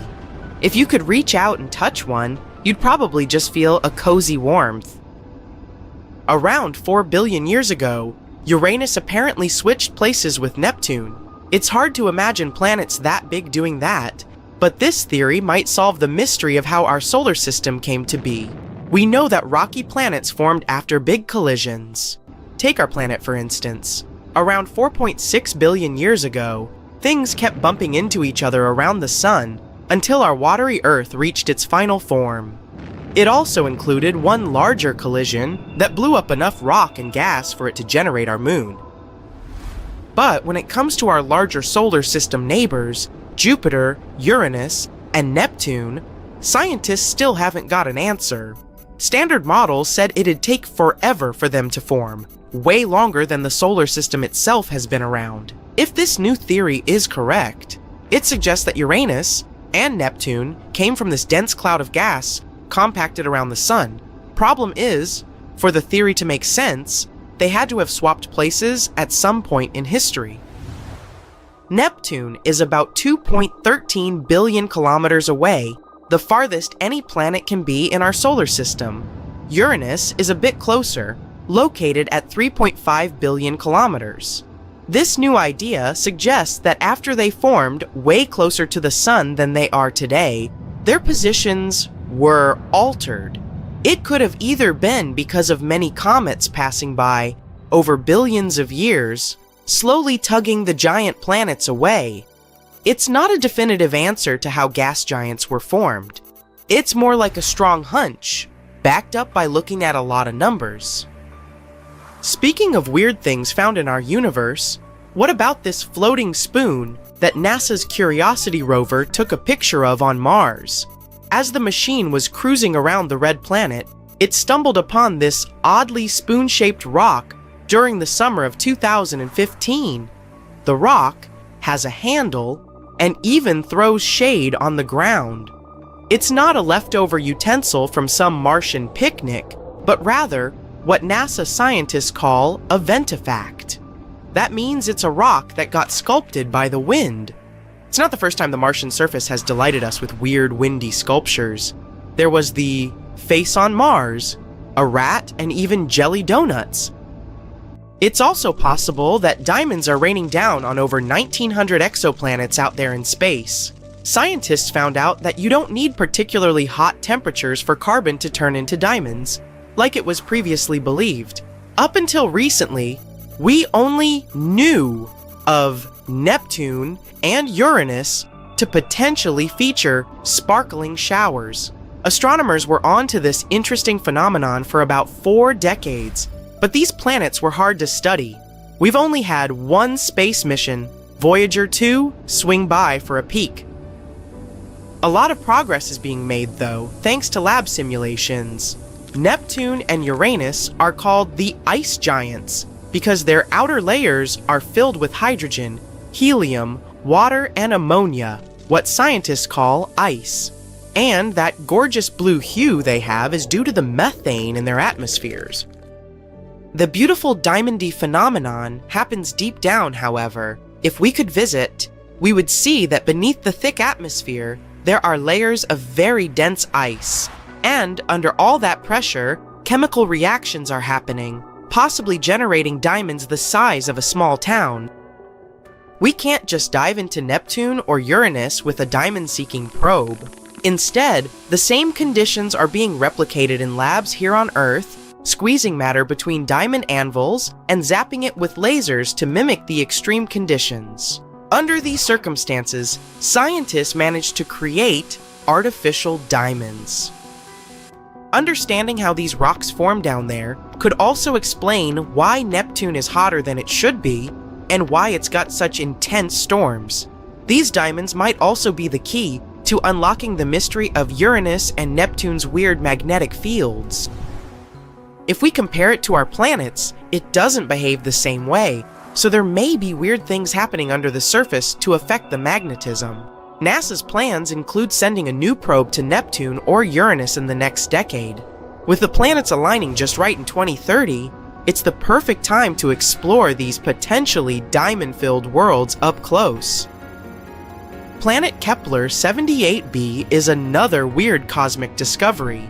It's a hot, molten world that's doing laps around its star in record time, once every 8.5 hours, and pretty close, less than 1.6 million kilometers away.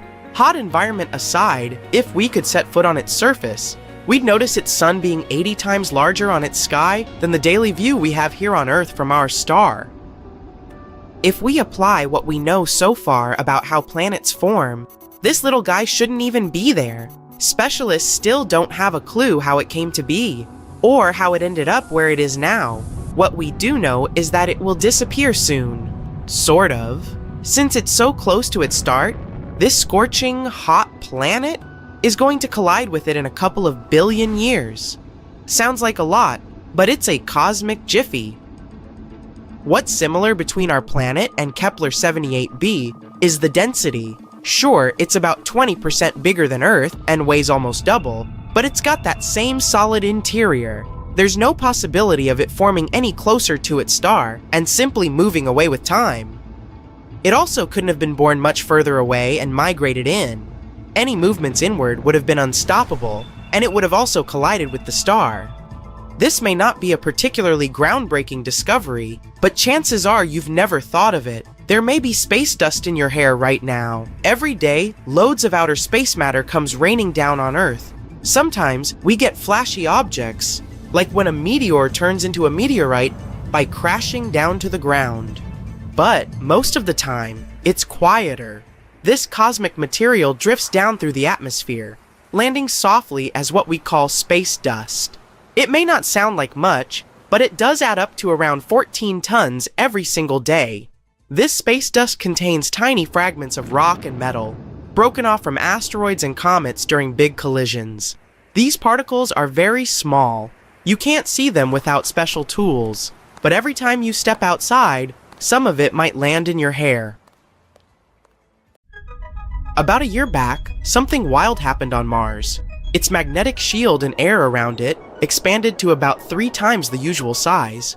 Earth has experienced this ballooning before too, in 1999. It caused our magnetosphere to expand up to 100 times its usual size, and scientists are saying that Earth might experience it again soon, but on an even larger scale. The consequences of that could be catastrophic. Let's see why it happens, and what might happen to us if that repeats. NASA's MAVEN orbiter has been orbiting Mars since 2014. It's the only spacecraft we have that keeps track of both the Sun and Mars. In 2022, on December 26, it witnessed a fascinating show on the red planets. Mars' atmosphere and magnetic shield suddenly stretched out by thousands of miles. According to scientists, it's a unique, unbelievably dramatic event, and MAVEN was there to catch it all. Scientists tried to uncover this mystery. Digging into the event, they discovered something incredible.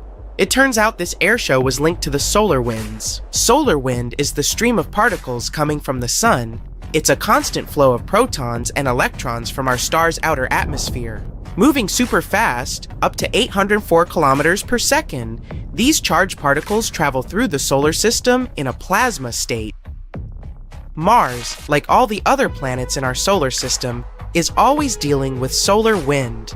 Think of it like a breeze from the sun. This wind pushes on Mars's magnetic shield, called magnetosphere, and is part of why Mars loses some of its atmosphere into space. Researchers found out that the weird expansion on Mars happened because there was a rare void in it.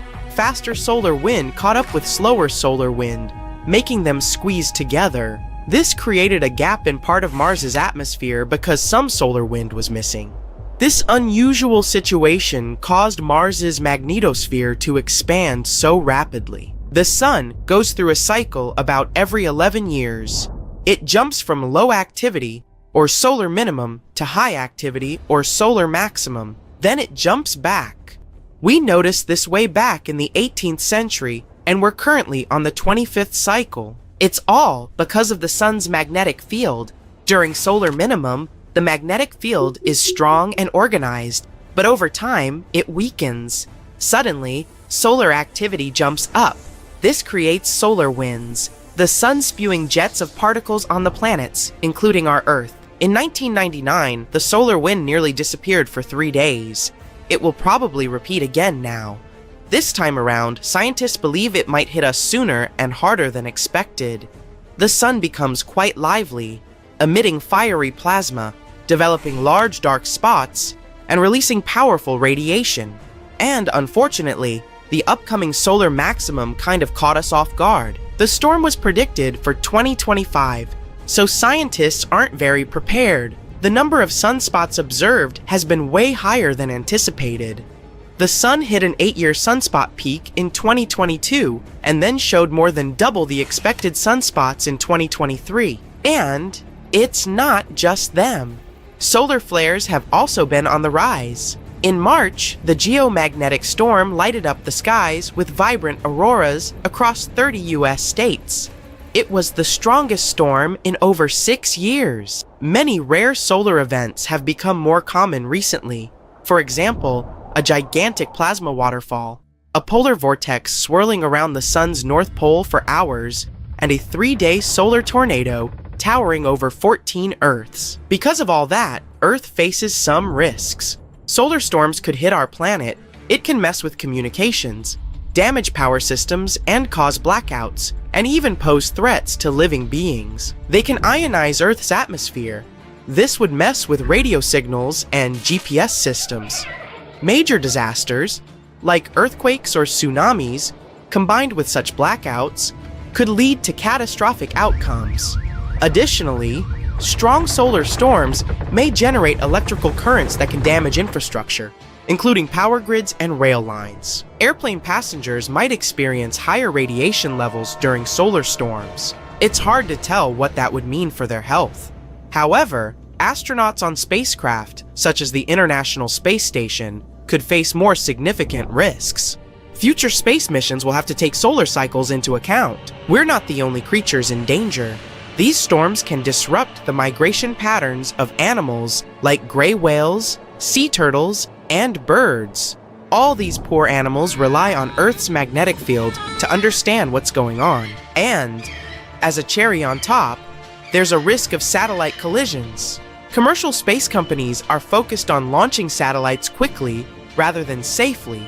Because of that, they often overlook the impact of space weather. During solar storms, the ionized upper atmosphere increases drag on Earth-orbiting satellites. If something goes wrong, satellites can be forced out of orbit and collide with us. The scariest solar storm that has ever happened to us was the Carrington event.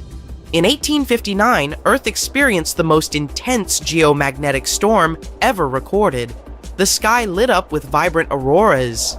They were visible from the North and South Poles to places like Cuba and Japan.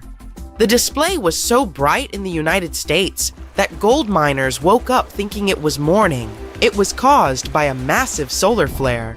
The auroras were breathtaking, but the impact was more than visual. It disrupted telegraph systems across Europe and North America. Telegraph pylons threw sparks, operators got electric shocks, and conversations were conducted using the auroral current instead of batteries. Similar storms occurred at least 3 times throughout history, with the same awful consequences. Scientists estimate the cost of such an event today could range from $600 billion to $2.6 trillion in the US alone. Researchers continue to study historical events and ice core data to understand and prepare for the potential impacts of future solar storms. The Sun's behavior is very unpredictable, but this just shows that we need to study it in greater depth. The chance that this new coming storm will be the same as a superstorm like the Carrington event is low, Besides, if we spend this time preparing, it might go unnoticed. Preparation usually involves adjusting satellite trajectories, grounding planes, and identifying vulnerable infrastructure. Meanwhile, we keep exploring Mars. Its atmosphere is different from ours. Our atmosphere has breathable air, mostly consisting of nitrogen, oxygen, and a lot of other gases. Meanwhile, Mars has incredibly high CO2 levels. If on Earth carbon dioxide doesn't even reach 1%. On Mars, it makes up about 96% of its atmosphere. Also, Earth's atmosphere is over 100 times denser than the one on Mars. Even though Mars is about half the size of Earth, its atmosphere is like a feather compared to our air. But it wasn't always this way. A long time ago, Mars could have been kind of Earth-like. We know that it definitely had water, and perhaps there even were some plants.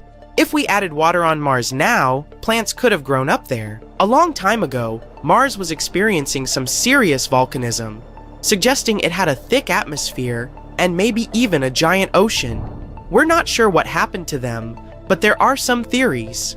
For example, Mars has a magnetic field, but it's very weak, so solar winds could have stripped away its atmosphere. In the end, it became the chilly, dusty red planet we know today. NASA's Perseverance rover celebrated its 1,000th day on the red planet with some amazing discoveries. The rover cruised through an ancient Martian river and lake system. It gathered 23 precious samples along the way. All of these samples will help us to unlock Mars's history and geological mysteries. Extreme events and conditions are horrifying, but great in a way that they help us to learn more about our solar system. Luckily, MAVEN was designed to be sturdy and prepared even for intense solar storms, so now we can find out more about Mars when it's stripped of its protectiveness. During the recent years, scientists made 2 breakthrough discoveries about our universe. Thanks to new technologies, we've looked into the distant past, and we've learned something that can change our understanding of the universe forever. What are these discoveries, and what do they mean to us? Let's find out. Recently, we unveiled the first color image from the James Webb Space Telescope. It's a mind-bending photo capturing thousands of ancient galaxies. This oldest documented light in the history of the universe dates back over 13 billion years. That's just 600 million years after the Big Bang! It's like getting a sneak peek into the universe's baby album. But that was just the beginning. Astronomers were expecting to see some tiny young galaxies, but what they found was a real surprise. Impossibly early, impossibly massive. And all that from just a tiny red dot. The lead author of the study, Ivo Labbé, was working at the computer as usual, and suddenly he got 2 numbers. Age, 13.1 billion years. Weight, 100 billion stars. When he realized what that meant, he nearly spit out his coffee. But that red dot was just the beginning.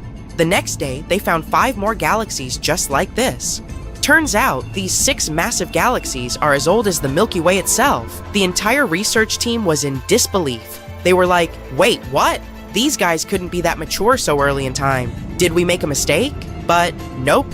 The James Webb Space Telescope, the new cool guy on the space block, just has some serious skills. It can see through dust clouds with its infrared vision and spot galaxies that were previously invisible. Move over, Hubble. There's a new stargazer in town. But why has it shaken things up so much? Because this discovery affects our understanding of how galaxies formed. Let's try to explain. A long time ago, 13.8 billion years ago to be precise, our universe was born. It was chilling out for a while, and then it started to form the first galaxies. And these galaxies were full of gas and dust. Eventually, this gas started turning into stars. Some galaxies were more massive and had more stars, and some were lighter and had almost no stars at all. In any case, they all grew gradually. The stars in them were born slowly and smoothly.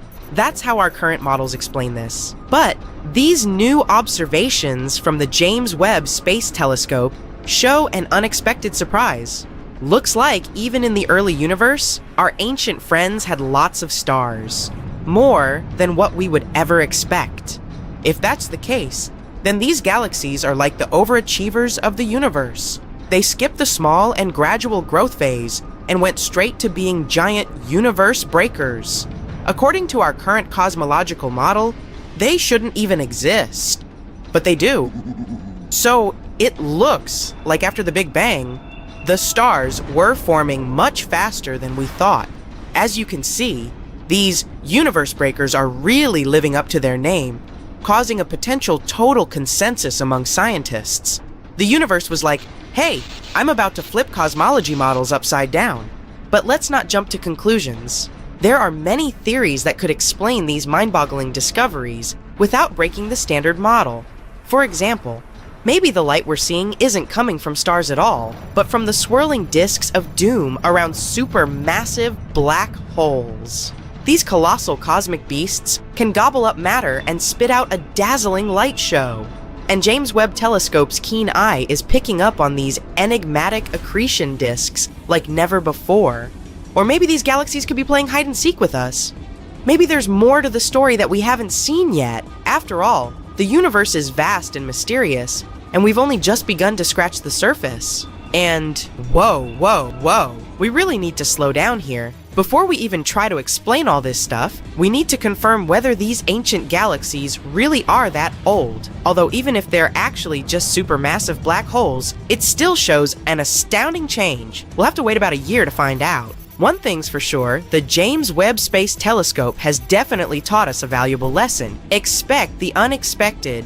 And this is just the beginning of unexpected. Ivo Labé's team wasn't the only one who made such a huge breakthrough. There's also a team that claims that they've unlocked the secrets of the universe's past, and that's worth 2 Nobel Prizes. Move over, James Webb Space Telescope, because this discovery came from an antenna that's smaller than a fridge and costs less than $5 million. Talk about space bargain hunting. The astronomers caught this signal that showed some surprises. It was coming from the earliest stars of our universe, back in the days when they were just beginning to twinkle. Say hi to our celestial ancestors again. Now, the signal was pretty weird. The temperatures were unusually low, and there was a pronounced wave that left astronomers scratching their heads. What could be causing all this? Well, there's a theory. Dark matter may have been at work, and if that's the case, then we can really be on the verge of a great discovery. Imagine you're looking at the night sky filled with stars, but there's something else there that you can't see. It's like an invisible cloak that covers the entire universe. Scientists call this mysterious stuff dark matter. Dark matter is like the ghost of our world, Xiaro. It doesn't emit, absorb, or reflect any light. We can't see it with telescopes or our eyes. That's why we call it dark matter. But if we can't detect it in any way, how do we know it exists? Because of its gravitational pull. One day, we noticed that our understanding of how galaxies were created was incorrect. According to our calculations, they should have been some chaotic gas, but something held them together, turning them into spirals, like some kind of invisible glue. Then we thought, maybe this invisible glue really exists. If the moon was invisible, we would still suspect that it exists somewhere because its gravity affects the tides on Earth. This is also the case with dark matter. Its gravity influences the motion of galaxies and other cosmic objects. In fact, dark matter makes up a huge chunk of the universe, about 27% of it. Moreover, the normal matter we can see, like stars, planets, and galaxies, only make up about 5% of the universe. Scientists are still trying to figure out if dark matter exists and what it can be made of. Some theories suggest that it could be made up of exotic particles that are different from the particles that we're used to. Others think that it might be some kind of weird, undiscovered form of matter that doesn't interact with light at all. Anyway, it's an intriguing mystery, and if we ever confirm the existence of dark matter, our understanding of our world will change forever. So now you can understand why the excitement in the scientific community is palpable. If this discovery is confirmed, then we will get the first real proof of dark matter. This discovery may be even more important than the Big Bang itself because, as astronomers put it, We are made of star stuff, and so we are glimpsing at our origin. But of course, we still have to wait and explore all this in great detail. In science, one should never rush to conclusions. And while scientists study this stuff, we'll be here, on the edge of our seats, waiting for the next space blockbuster to unfold. The universe never ceases to amaze us with its wonders. Who knew that such a small and humble antenna could unlock such cosmic secrets? It just goes to show that in the vastness of space, even the tiniest discoveries can have the biggest impact. Keep looking up, and who knows what other cosmic surprises are waiting to be uncovered. Jupiter used to be flat and look like an M&M candy. And it wasn't the only flat planet in our solar system. Turns out there are tons of things that can go wrong during a planet's formation, like locking up to the sun or getting whooshed in open space. Let's check it out. The Earth isn't flat, but Jupiter might have been. Instead of being a big round ball, gas giants in our system might have started more like flat pancakes. Jupiter is one of the oldest of our neighbors. It's 4.6 billion years old, just like our Sun, and when it was just a baby planet, it likely formed through a process called disk instability. On 3-sec pause. It all begins with stars. When a star is forming, it doesn't look like a round object. It's more like a big disk of stuff. During this stage, really hot winds made of charged particles blow out. The dust in that disk contains stuff like carbon and iron. Some of them collide and stick together, forming bigger objects. Dust turns into pebbles, pebbles turn into rocks, and rocks bump into each other, getting bigger. Gas in the disk helps all these solid bits stick together. Some break apart, but others stick around, and they're the ones that become the basic pieces of planets. They're called planetesimals. Even gas giants like Jupiter started off as tiny specks of dust smaller than a human hair. Eventually, they formed their own big, ring-shaped disks of gas. They began to spin around our sun, growing bigger by gathering gas and rocks like snowballs. To 2-3-sec pause. Gas giants are special. They were born from the colder parts of the disk. In cold areas, molecules are slower, which makes them easier to grab. In these places, water could freeze, and tiny ice pieces stick together and are mixed with dust. These dirty snowballs gather up and then form cores of huge planets like Jupiter, Saturn, Uranus, and Neptune. In the warmer areas closer to the star, rocky planets like Mercury, Venus, Earth, and Mars start to form. After the icy giants were born, there wasn't much gas left for these smaller planets. It might take tens of millions of years for these rocky planets to form after the star is born. And our sun was growing at the same time, sucking up nearby gas and pushing faraway stuff even farther out. After billions of years, the disk changed completely, turning into a round star with a bunch of planets, dwarf planets, asteroids, moons, meteoroids, and comets around it. A 3-sec pause. Recently, simulations showed that these protoplanets, as these early dusty balls are called, don't start off looking like the planets we know. In the case of gas giants like Jupiter, they looked more like squashed balls or M&M's candies, not the peanut kind. When the sun was young, the disk of gas and dust surrounding it cooled down and became unstable. It started breaking into big chunks. These chunks dramatically collapsed together under huge gravity to create Jupiter. It became a round gas giant over time. There are a lot of oddities that can happen during that process of planet formation. Ever wonder why Venus or Uranus spin the opposite way compared to other planets? Usually, when things form from a spinning disk of gas, they tend to spin in the same direction. For example, if you spin a bunch of balls on a string, they'll all twirl in the same way. So, theoretically, all planets should spin in the same direction too. But there are a lot of fast-moving objects, like comets and asteroids in our solar system. When they smash into planets, especially during their early days, this collision might send the planets to spin in the opposite direction. Venus and Uranus probably survived a massive collision. Luckily, they weren't repelled to outer space. The gravity from the sun and nearby planets pulled them back into place. 4-3-sec pause. There are also so-called tidally locked planets.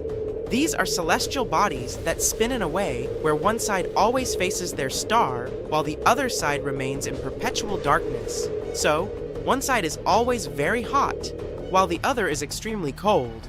If we were on a planet like that, we would only be able to live on a thin line in between. These planets form when they're very close to their star. The gravitational forces are extremely strong, and over time, these forces slow down the planet's rotation until it matches the time it takes to orbit the star. Imagine you're spinning in your chair. Someone comes up to you and, holding onto your chair with their hands, starts spinning with you. This way, you'll always face each other. Tidally locked planets kind of worked like that. Our moon is tidally locked to our Earth, which is why we only see one side of it. Suffer 5, 3-sec pause. We discovered more than 5,000 planets outside of our solar system, called exoplanets. Some of them have very strange orbits. For example, planets with incredibly long orbits, thousands of years to make one trip around the star, or very wonky, comet-like orbits. Or so-called hot Jupiters, they're super close to their star, way closer than Mercury is to our sun. But these planets couldn't have formed where they are now. As their solar system evolved, they changed their positions for some reason. This rearranging is called planetary migration. 6 3-sec pause. There are 3 main ways this migration happens. First, because of the gas and dust spinning around the planet. When a planet is bumping into this stuff, it can create spiral patterns in the gas. These patterns can either push the planet closer to the center or farther away, depending on how they mix together. It's called a gas-driven migration. This is what Jupiter experienced when it moved closer to the Sun billions of years ago. This also explains the existence of hot Jupiters. Second, big planets can shove the smaller ones, changing their paths. Third, the star's gravity can tug on the planet, making its orbit more circular. S7 3-sec pause. Ever heard of rogue planets? Imagine a lonely planet floating in the vastness of space without a star to call home. They're like the wandering nomads of our galaxy, doomed to drift around forever. And there are so many of them. There might be more free-floating planets than ones that are tied to stars. We're talking trillions of rogue planets hanging out in our Milky Way galaxy alone. They're often as massive as our biggest planet, Jupiter, but most of them might be Earth-sized. Some might even have thick atmospheres that keep them warm. Even though they're far from any star, some of them might have wild auroras, while others could host moons with liquid water. Ait satsam from what metro seminal composite. He might persistent sites. For Schmy, there's even a chance that they might contain extraterrestrial life. These planets might bump into other stars or even entire planetary systems as they journey through space. Sometimes, they might get caught in a star's gravity for a while before getting flung back out into space. But how are they born? Sometimes, during this chaotic process of planet formation, not all planets can manage to stay close to their parent stars. Some of them get kicked out of their solar systems due to powerful gravitational interactions with other planets or passing stars. These ejected planets become rogue planets. This 8 3-sec pause. In 2012, astronomers found a solar system from the very beginning of the universe. This system included a star and 2 planets. We called it a fossil system. The star is super old, about 13 billion years, almost as old as our entire universe. It was mostly made of just hydrogen and helium.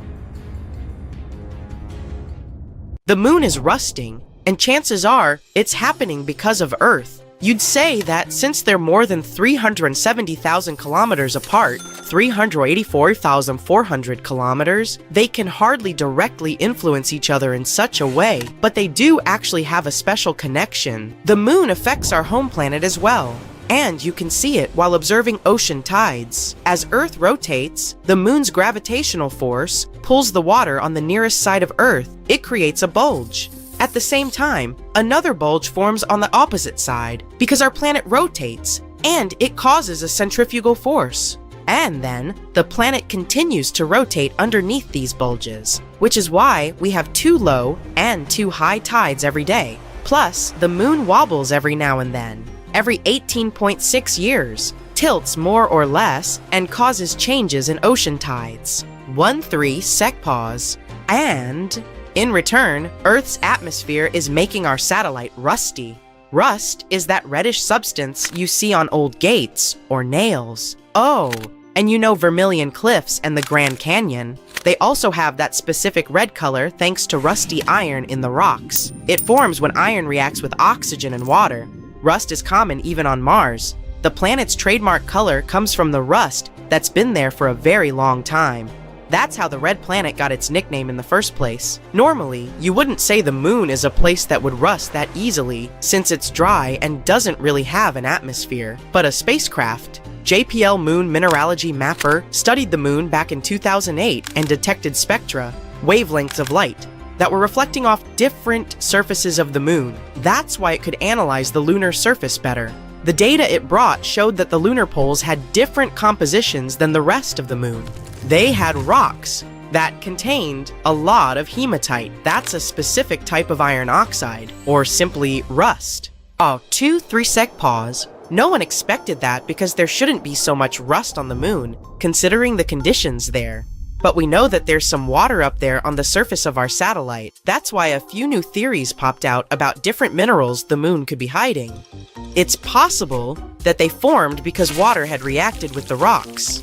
For iron to get this rusty hue, it needs something we call an oxidizer. That's a molecule that removes electrons from materials like iron, such as oxygen. But the solar wind keeps hitting the moon all the time, and it brings hydrogen with it. And hydrogen has the opposite effect.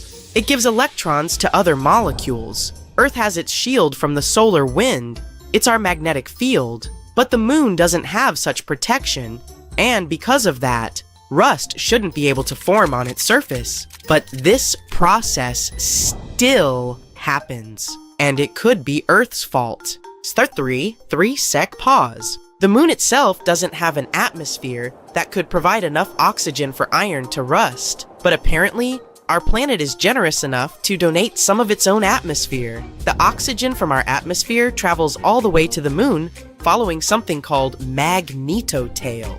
That's a long extension of Earth's magnetic field, which can reach the near side of the moon. That's exactly where most of the hematite was found. And during a full moon, the magnetotail blocks 99% of the solar wind, which would normally influence the moon more. It's like there's a temporary curtain over its surface, which gives enough time for rust to form. But there's still one important thing necessary for the appearance of rust: water. It's not like you can find water that easily if you decide to take a walk across the moon. Most of it is frozen and hidden in areas that always remain in cold shadows. Those spots are far away from where most of the hematite was discovered, so it's hard to tell how the water got there. But for 3 sekpause. But there's an interesting idea. All those dust particles that hit the moon might be freeing free molecules of water that are locked in the surface layer of the satellite. This is how water ends up mixed with iron. We don't know exactly what these dust particles consist of. They might be carrying some water too.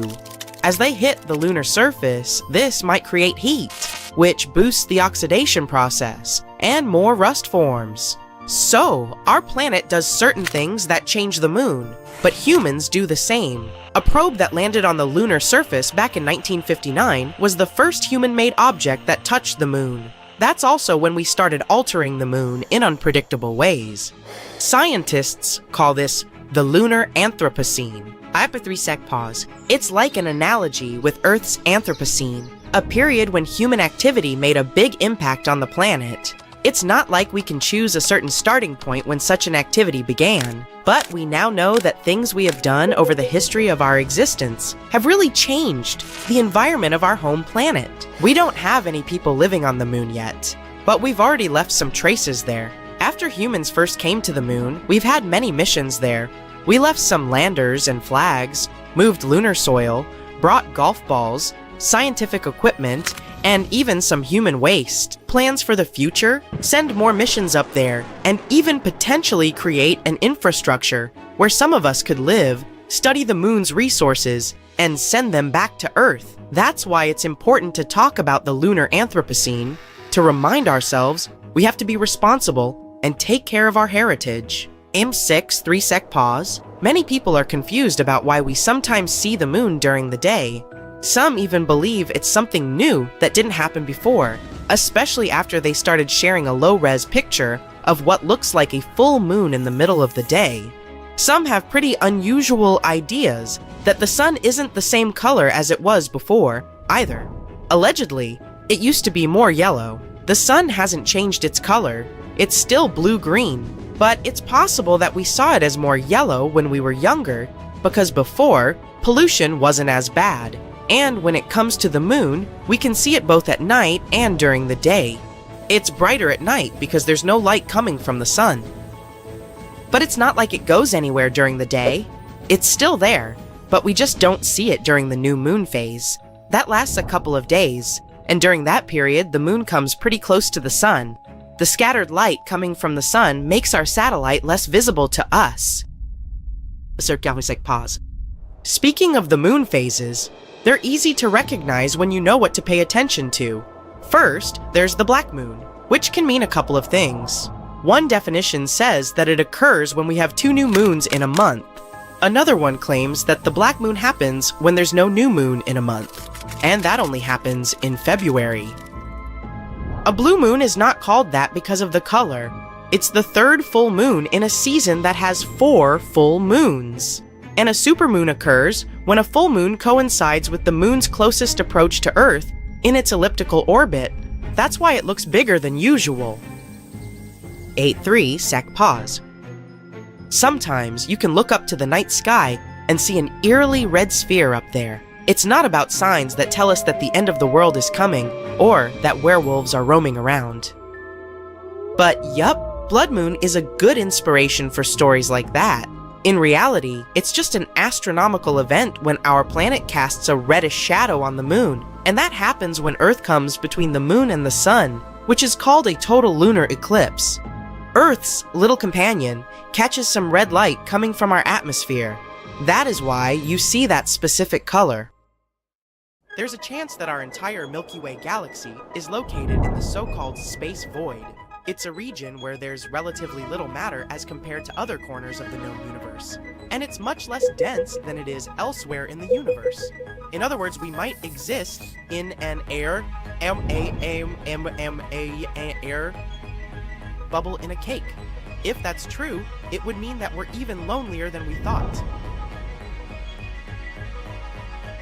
In our universe, all the galaxies are constantly moving away from each other. In order to understand how far they move away, scientists use something called the Hubble-Lemaître constant. It's like a speedometer, but for galaxies. However, there's a cosmic mystery called the Hubble tension. It's challenging what we know about the universe's expansion. Scientists used to consider the Hubble-Lemaître constant a reliable guide, but our recent observations question this reliability. The speeds we see in real life don't match up with the distances we calculated and expected. They aren't sure why these measurements don't add up. Researchers followed the moves of supernovas and saw that the universe seems to expand faster around us than it does overall, as if it's actively avoiding us specifically. After considering this, they began to assume that we all might live in a cosmic void.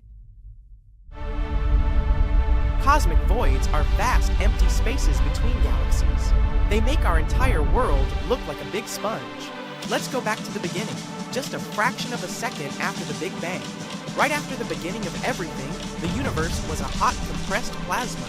It only had very tiny variations in density called quantum fluctuations.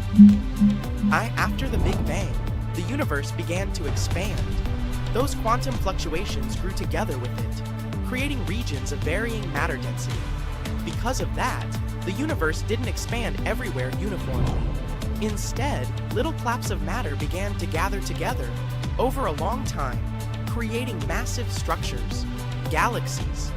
Galaxies are arranged in huge walls and filaments with enormous gaps in between. And these gaps are the voids, also known as dark space. These voids aren't truly empty. In fact, they actually hold more than 15% of the amount of matter found on average throughout the entire universe. They still contain gas, dust, dark matter, and even stars and galaxies. However, they have less density than regions with galaxies, about a tenth of the average matter density, which is why we consider them nearly empty. Usually they have a diameter ranging from about 30 to 300 million light years. That is an enormous distance, even on a space scale. For comparison, most planets and nebulas we've found so far have a distance of hundreds and rarely thousands light years away from us.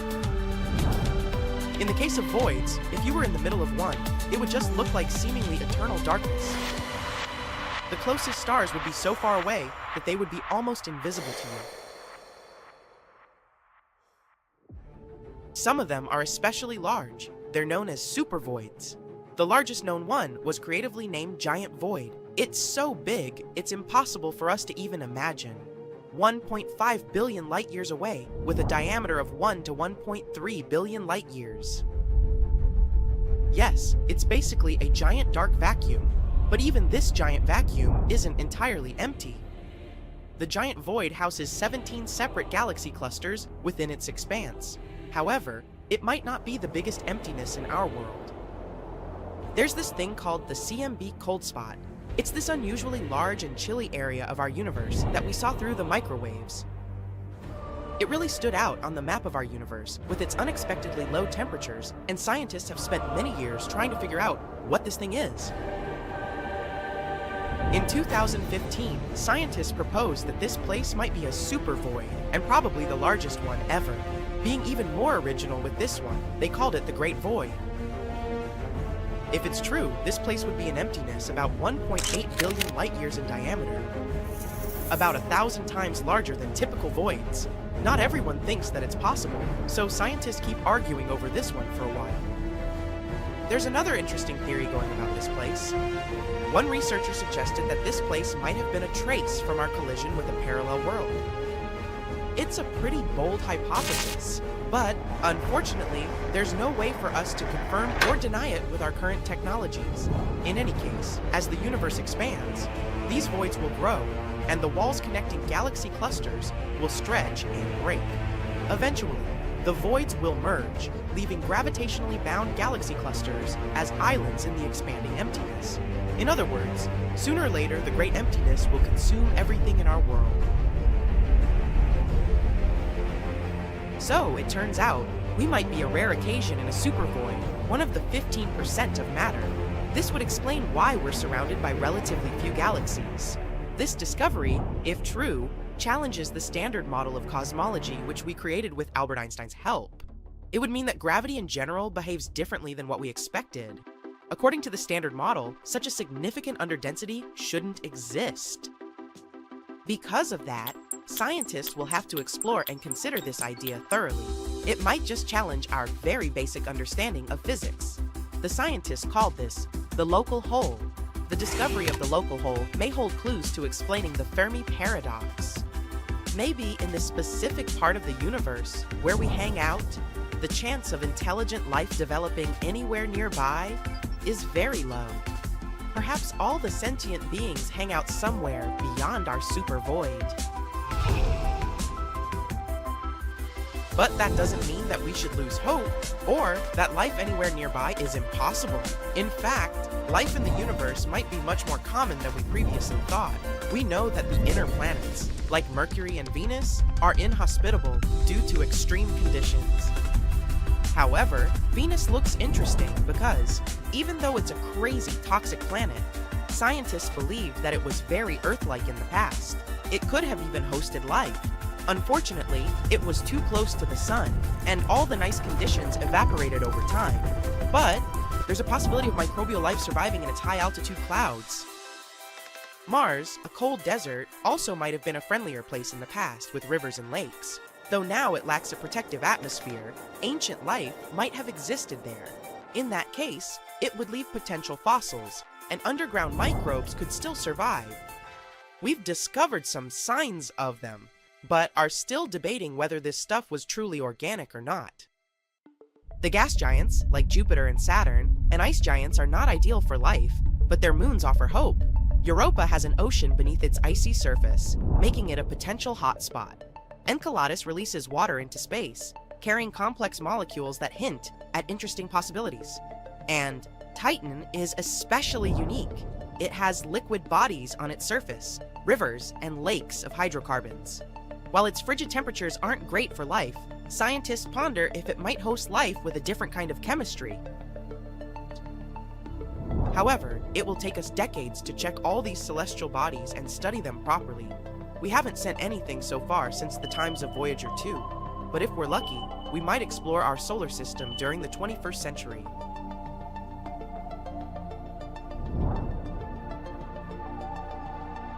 In any case, there's a lot of potential for life, even in our solar system alone, not even mentioning all the planets and galaxies we've found nearby.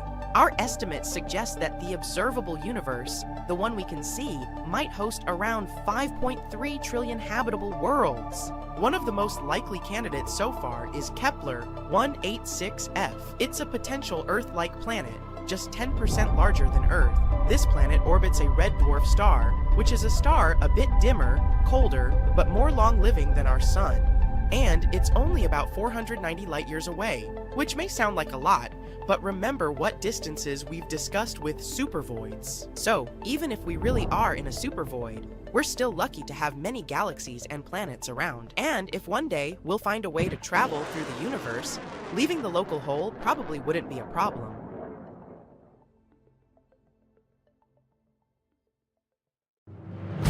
Jupiter is the largest planet in the solar system. More than 1,300 Earths could fit inside this gas giant. It's also 2.5 times more massive than all the other planets of the solar system combined. But if you think this is mind-boggling, I've got some great news for you. Very recently, a team of astronomers has discovered a much bigger planet with the help of the Subaru telescope and the NASA Hubble Space Telescope. It's a Jupiter-like protoplanet orbiting a very young star called AB Aurigae. The star is probably still forming and is no more than 5 million years old. For comparison, our Sun is 4.6 billion years old. The young star is located around 531 light-years away from Earth, in the constellation of Auriga. The star is shrouded in a thick, quickly moving layer of gas and dust. This disk feeds the growth of the star. Later, what is left of this disk will come together to form the elements of the planetary system. Planets, dwarf planets, comets, asteroids, you name it. But back to the newly discovered planet. It's a gas giant whose mass equals that of 9 Jupiters. Can you imagine this colossus? It takes the planet, named AB Aurigae b, almost 588 Earth years to complete just one journey around its parent star. Maybe because it's 93.9 AU, astronomical units, away from it. Now, why is the discovery of this planet so amazing? Because according to astronomers, it's been forming in a very bizarre way. Or should I say, eyes forming, since this gas giant is still in the process. Anyway, the unusual thing is that AB Aurigae b is coming together as a result of a top-down gravitational collapse of giant clouds of gas. But scientists say that a much more common model of planetary formation is when dust and rocks gradually accumulate around some kind of core. This proves the idea that there are numerous ways for planets to form. It can also mean that there probably are very diverse planetary systems in our home Milky Way galaxy. But AB Aurigae b isn't the largest exoplanet ever discovered. In 2005, astronomers spotted a mysterious space body. Later, they called it GQ Loopy b. The thing was orbiting a young star at a distance 2.5 times greater than that between the Sun and Pluto. Scientists came to the conclusion that the object was either a planet or a brown dwarf, which is basically a tiny star. If astronomers decide that GQ Loopy b is a planet, it will be the largest ever found, with a radius that is 3.5 times that of Jupiter. The biggest star we know about is called UY Scuti. This hypergiant has a radius that is about 1,700 times greater than that of the Sun. If you somehow managed to place UY Scuti in the center of the solar system, its edges would stretch far beyond Jupiter's orbit. As for the dust and gas streaming from the star, all this would extend beyond the orbit of Pluto. That's 400 times the Sun-Earth distance. A black hole is a spot in space where the pull of gravity is so strong that even light can't escape it. But why is gravity so powerful there? Because matter is squeezed into a teeny tiny space. Supermassive black holes, which can be many millions of times the mass of the Sun, tend to lurk in the centers of galaxies. The most massive black hole astronomers have discovered so far is TON 618. Its mass is equal to that of 66 billion suns. It was the year 2010 when, with the help of the Fermi telescope, astronomers spotted ginormous something entering the Milky Way. Their discovery looked like massive blobs of matter that could only be observed in particular wavelengths of light. They were also about 25,000 light-years tall. Scientists think that the blobs, called Fermi bubbles, could be produced by our galaxy's central black hole. Space seems to be extremely deserted, but some places are even emptier than the rest, like Supervoid in Eridanus. Astronomers noticed this huge region of empty space in 2004. The area stretches 1.8 billion light-years across. It's mysteriously devoid of gas, dust, stars, and even dark matter. A nebula is a massive cloud of gas and dust floating in space. Some nebulae form when a star is nearing the end of its life and throws out loads of gas and dust. Others appear in regions where new stars are forming. The largest nebula we know about is the Tarantula Nebula. In its longest span, it measures over 1,800 light-years. This nebula, also known as 30 Doradus, is located around 170,000 light-years away from Earth. Unlike its namesake, the tarantula isn't dangerous. Quite the opposite. It's a stellar nursery, which means it's a region where tons of young stars are born. Even cooler, it's the most active star-forming area in our entire galactic neighborhood. In 2021, the biggest ever comet we know about entered our solar system. It was 85 miles across, and its icy nucleus was 50 times greater than the nucleus of the previous record breaker. The intruder's mass was a whopping 100,000 times bigger than that of an average comet. In fact, C 2014 UN 271 Bernardinelli Bernstein was so large that astronomers first classified it as a minor planet. Is it going to crash into Earth? Nah, it won't get closer than 1 billion miles to our beautiful green planet. And it won't happen until 2031. But could there be comets even bigger than that? Who knows? But the thought is terrifying. There are loads of bizarre things in the universe, and hypothetical nuclear pasta is one of them. If it does exist, nuclear pasta is the strongest material in the entire universe. It forms from the leftovers of extinguished stars when this substance gets squeezed into spaghetti-like tangles of material.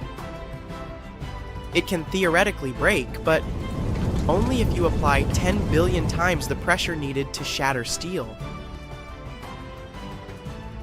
Pulsars are spherical space objects the size of a large city, but they pack more mass than the entire sun. They radiate two narrow beams of lights, sending them in opposite directions. The Black Widow pulsar, just like its spider namesake, is munching on its partner. It's a lightweight brown dwarf star.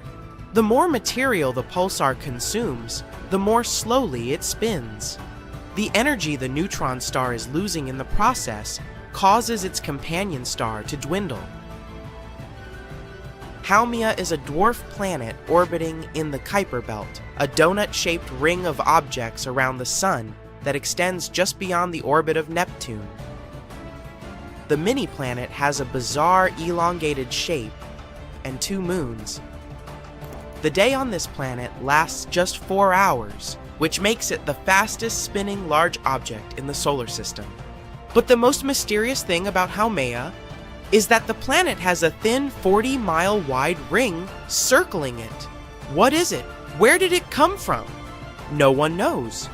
Could be the result of a collision that happened in the distant past. The 18th brightest star in the night sky, Fomalhaut, is a terrifying sight. It's dubbed the Eye of Sauron because of a ring of dust and debris circling it. It makes the star look like a giant eye staring into your soul. The intimidating star is more than twice the mass of the Sun. It's 25 light-years away from Earth, which isn't that far away, considering distances in space. Look at this butterfly. Its wingspan is more than 3 light-years. And the structure inside this nebula is one of the most complicated ever observed. The nebula's central star, a white dwarf, is heated to an incredible 450,000 EJ/F. It means it was formed from another gargantuan star more than 5 times the size of the Sun.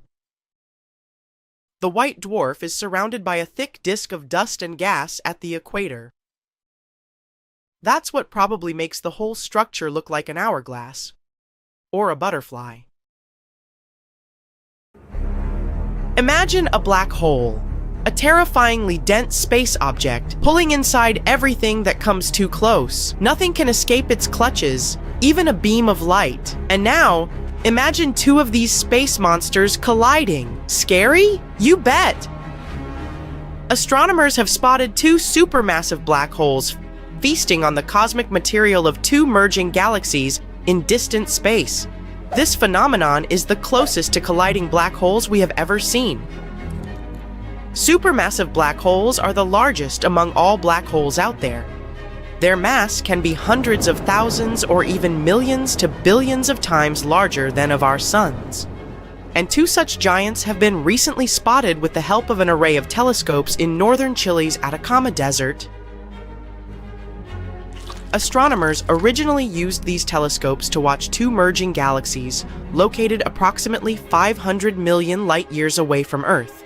Thanks to being alert at all times, scientists have also noticed that 2 gigantic black holes were growing alongside each other.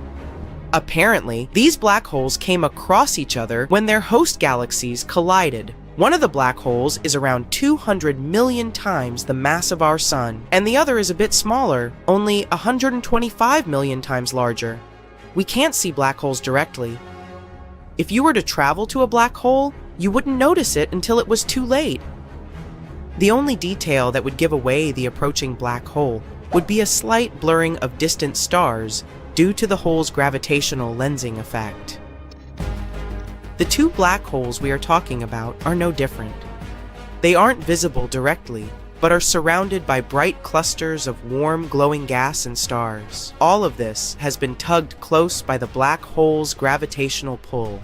Time will pass, and these black holes will start circling each other, and eventually they will collide, creating one, probably even bigger, black hole. Scientists have been observing these black holes across multiple wavelengths of light and have come to the conclusion that they are unique. They're located the closest to each other astronomers have ever seen. The distance between them is a mere 750 light-years, which, astronomically speaking, is just next door. Even more exciting, this distance is close to the limit of what modern technologies can detect. The thing is, such ginormous merges are more typical for distant galaxies. This makes it harder for Earth-based telescopes to see them. But the sensitivity of ALMA helped astronomers observe those bright and compact regions where matter swirls around the black holes. Imagine how surprised astronomers were when, instead of one black hole, they discovered two of them, munching on the dust and gas stirred up by the massive space merger. Galaxy mergers are way more common in the distant universe than in our neighborhood, and this discovery may mean that such black hole binaries are likely to be much more common than we previously thought too. And if pairs of black holes are so common, it might make it easier for us to study gravitational waves. These waves, also known as ripples in space-time, occur when black holes collide. If we talk about the recently discovered pair of black holes, it might still take them several 100 million years to crash into each other. But by observing their behavior, scientists can figure out how many binary black holes there are that are about to collide in the universe. Also, this may give us more insight into what is going to happen when our home Milky Way galaxy collides with the Andromeda galaxy in around 4.5 billion years. By the way, the first photo of a black hole was taken in 2019. An international team of scientists consisting of more than 200 astronomers had been working for years to get this result, and their efforts finally paid off. The object in the photo is about 55 light-years away from Earth, at the center of the galaxy M87. You can now admire this amazing space phenomenon thanks to the work of a vast global network of telescopes called the Event Horizon Telescope Collaboration, or simply EHT. The event horizon is a point of no return on the outskirts of a black hole. Once something, for example, matter, radiation, or light, reaches this boundary, there is no way for it to escape. To capture the very first image of a black hole, scientists created a virtual telescope that turned out as big as our planet by combining the power of 8 radio telescopes. But it wasn't an easy feat. The researchers had to simultaneously point the telescopes in a meticulously planned order, with the help of precise atomic clocks set on each telescope. Plus, they were constantly monitoring the amount of moisture in the air, since too much humidity would ruin the images. To keep the chances of rain to a minimum, they even constructed the telescopes in super dry regions, such as the Atacama Desert in Chile and the South Pole. All in all, the process resembled a carefully coordinated dance. But thanks to these preparations, in over 2 weeks, the telescopes collected 5,000 trillion bytes of data. It was then processed by several supercomputers, and scientists finally got the long-awaited images.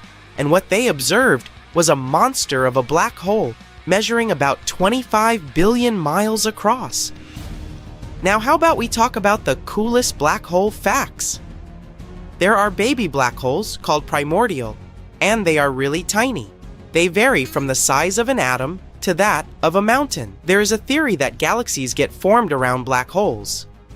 This means that when a large star explodes, a black hole appears in its place, and then the rest of the galaxy just forms around it. There is a supermassive black hole right in the middle of the Milky Way galaxy. Its name is Sagittarius A star, and it's 4 million times as heavy as the Sun. And nope, we aren't going to be pulled into this hole. It's more than 26,000 light-years away from Earth. That's too far for this monster to have any influence on our planet. Besides Sagittarius ASA, there are 100 million medium-sized black holes in our galaxy. And can you imagine how many black holes in total there are in all 100 billion galaxies that exist out there? You do the math.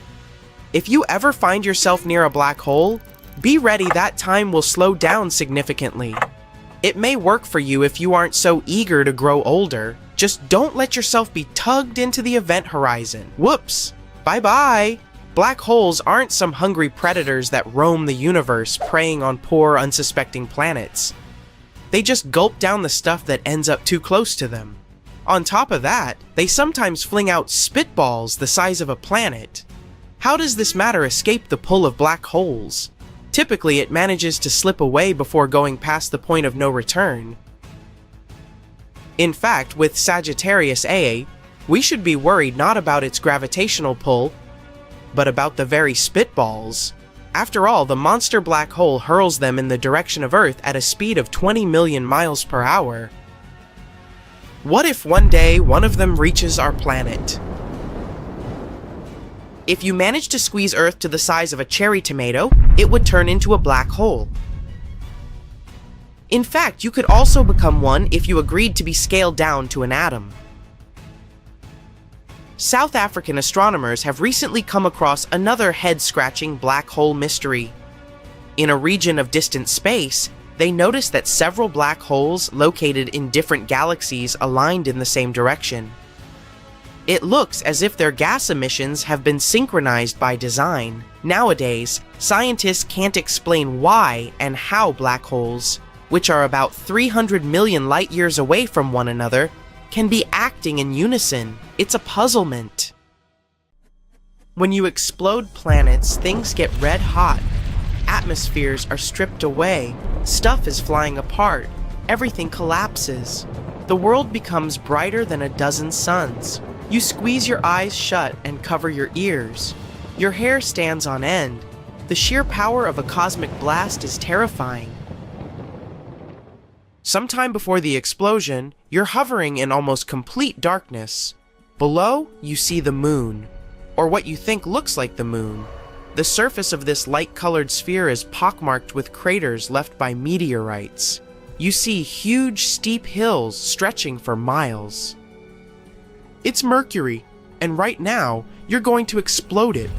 As if in slow-mo, you watch the planet fall apart, and then, in the blink of an eye, you see a wall of debris closing in on you. First, giant chunks of rock. Those are all that's left of the planet's solid crust and rocky mantle. The appearance and structure of the debris flying in your direction changes. Now, the stuff looks liquid, like splashes of quicksilver. That's Mercury's metallic core bursting apart. It used to take up 85% of the planet's volume, 85% of Mercury, and finally, it's a firework of solid pieces again. It's the planet's solid core. The explosion is so powerful, it knocks Earth into a different orbit. The sun hiccups and swallows down an enormous cloud of dust. That's everything Mercury has left behind. But don't worry, our solar system won't lose any planets. This whole explosion thing is only a temporary experiment. Once you're done watching the show, you press another button, and the planet gets back together, as if you've hit rewind. You approach the next planet on your way. Its surface is hiding under a super dense atmosphere made up of carbon dioxide. If you decided to land on Venus, you'd watch thick clouds of sulfuric acid pass by. You'd see the planet's surface, reddish-brown, dry, and incredibly hot. You'd probably walk across flat, smooth plains covering 2/3 of the planet's surface. You'd gawk at volcanoes littering Venus, all 1/600 of them. Unfortunately, you won't be able to do that because you pressed the button. Boom! Huge chunks of basalt fly away from the center of the explosion. That used to be the planet's 12-mile thick crust, but 12-18 kilo. Then you spot bright, burning meteors flying toward you at incredible speed. Those are chunks of Venus's molten rocky mantle. The fire rain seems endless, maybe because the mantle was 200 miles thick. But that's not the most massive part of the planet. The power of the explosion forces apart Venus's metallic iron core. This core used to be twice as wide as the mantle. You reach a blue marble of your home planet. What will its insides look like scattered in space? From above, Earth looks pretty. 71% of its surface is blue because of all that water, seas and oceans. There are also areas of green, yellow, and brown and white swirls. You press the button. The planet bursts apart in a hailstorm of rocks. They're what's left from Earth's thin crust and much, much thicker mantle. It used to take up nearly 84% of the entire planet's volume, 84% of Earth. You see the rocky rain change into something way more liquid. It's scorching hot iron and nickel that used to make up Earth's outer core. The metals weren't under enough pressure to be solid. The bang is so powerful that it takes apart Earth's inner core. It used to be a solid ball of iron and nickel. After the pieces fly apart, they follow their own orbits around the sun. The most massive chunks crash into the moon, and some travel further and get swallowed by our star.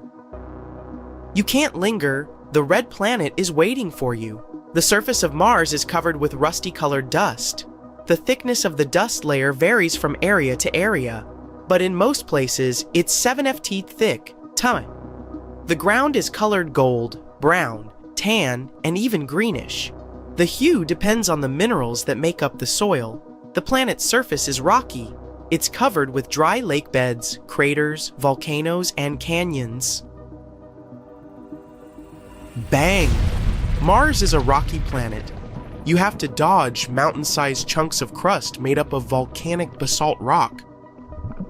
What you see next looks as if you've blown up huge amounts of soft, rocky toothpaste. That used to be Mars's mantle, composed of oxygen, silicates, and other minerals. And then the flying pieces get solid again.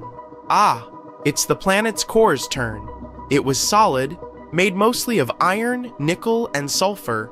Billions and trillions of fragments of all sizes, from a small moon to pieces several feet wide, get launched in all directions.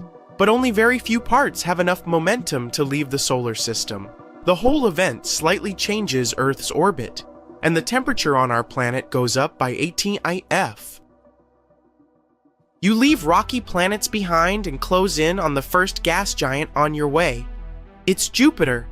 Thick brown, yellow, red, and white clouds hide its surface. They make the planet look colorful and beautifully striped. You hit the button. This time the view is different. Instead of chunks of solid crust, you see jet streams of gas accelerating from the planet's center. It's what used to be Jupiter's atmosphere, made up of hydrogen and helium gas. In no time, the matter hurtling away to space turns liquid. That's hydrogen changing its form under immense atmospheric pressure closer to the center of the planet. A bit later, the liquid is already a mixture of metallic hydrogen and helium. And finally, something solid. It was probably Jupiter's core, 14 to 18 times the mass of Earth.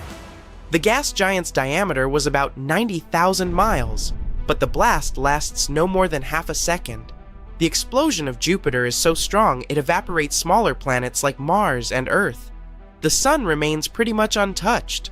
It gets hotter and kinda unstable for a bit, but it doesn't last long. The next gas giant on your way is Saturn. At first sight, it looks as if the planet has a surface. The seemingly solid yellowish-brown sphere is surrounded by layers of clouds. Saturn's trademark rings are awesome and colorful. Gray, beige, and tan. They're actually groups of tiny ringlets that are made up of floating chunks of water ice, rocks, and dust. These chunks range in size from specks to massive skyscraper-sized pieces. While orbiting Saturn, they keep colliding, and larger pieces get shattered. You're surprised to see that the rings aren't perfectly round. They have bends caused by the gravitational pull from the nearby moons. 53 of them are confirmed. Titan, an icy world bigger than our moon and even Mercury, is the largest. What you see looks eerily similar to what happened when you exploded Jupiter. There's only one difference. Saturn's rings break apart, sending rocks and ice flying into space at incredible speed. The largest pieces crash with the planet's moons, wiping away the smallest of them. You see streams of gas, mostly hydrogen and helium, with a bit of methane, ammonia, and water. They're moving at breakneck speed away from where the center of the planet used to be. After that, splashes of liquid matter. That's liquid hydrogen that later turns metallic. And finally, the chunks of the solid core made up of rocky materials. You're looking at a beautiful blue-green sphere of ice giant Uranus. The planet gets this unusual hue when the light from the sun gets reflected off the planet's surface. Plus, Uranus's atmosphere is mostly hydrogen and helium, with traces of methane gas that absorb the red light. Anyway, bang! This time, it's massive blobs of ice that are hurtling in your direction first. They used to be the part of the planet's ice mantle that once made up 80% of the planet's volume. But why does this ice look liquid? On Uranus, frozen liquid isn't solid like on Earth. Ice is a hot, dense fluid made up of water, ammonia, ice, and methane. It's often called the water-ammonia ocean. After the bizarre ice rain, you see solid pieces of the planet's rocky core. It used to be small, no more than half the Earth's mass. Some of Uranus's moons get pulverized in the explosion, and several even get ejected out of the solar system. The explosion also slightly shifts Neptune's orbit. And the last planet on your way. Neptune looks blue because of a layer of swirling gas and permanent clouds. No time to linger. Boom! The planet doesn't have a solid surface. That's why after pressing the button, you see Neptune's liquid mantle bursting. It looks like a water-filled balloon thrown down from the 50th floor. This sends splashes of water, ammonia, and methane ices away into space. It's followed by lava-like remains of the planet's mantle. It used to be liquid, red-hot, and rich in methane, ammonia, and water. That's what's left from Neptune's solid core, made up of iron and other metals.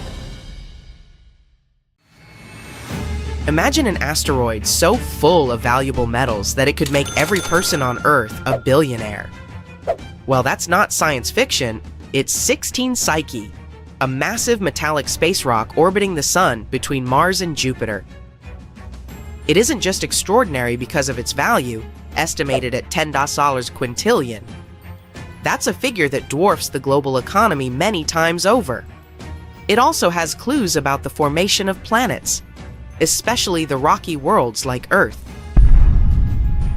In October 2023, NASA launched the Psyche spacecraft. This mission is to explore this cosmic treasure trove. It's supposed to arrive at the asteroid in August 2029, and astronomers hope that it will give us some insights not just about the asteroid's glittering wealth, but also about how planets form and evolve in our solar system. But what exactly makes Psyche unique? First discovered in 1852 by an Italian astronomer, it was the 16th asteroid people identified, hence its name. It stands out among the millions of space rocks in the asteroid belt for one main reason: its metallic composition. While most asteroids are rocky or icy, Psyche seems to be made primarily of iron, nickel, and possibly even gold and other rare metals. At about 278 kilometers wide, it isn't the largest asteroid. It's easily dwarfed by others like Ceres.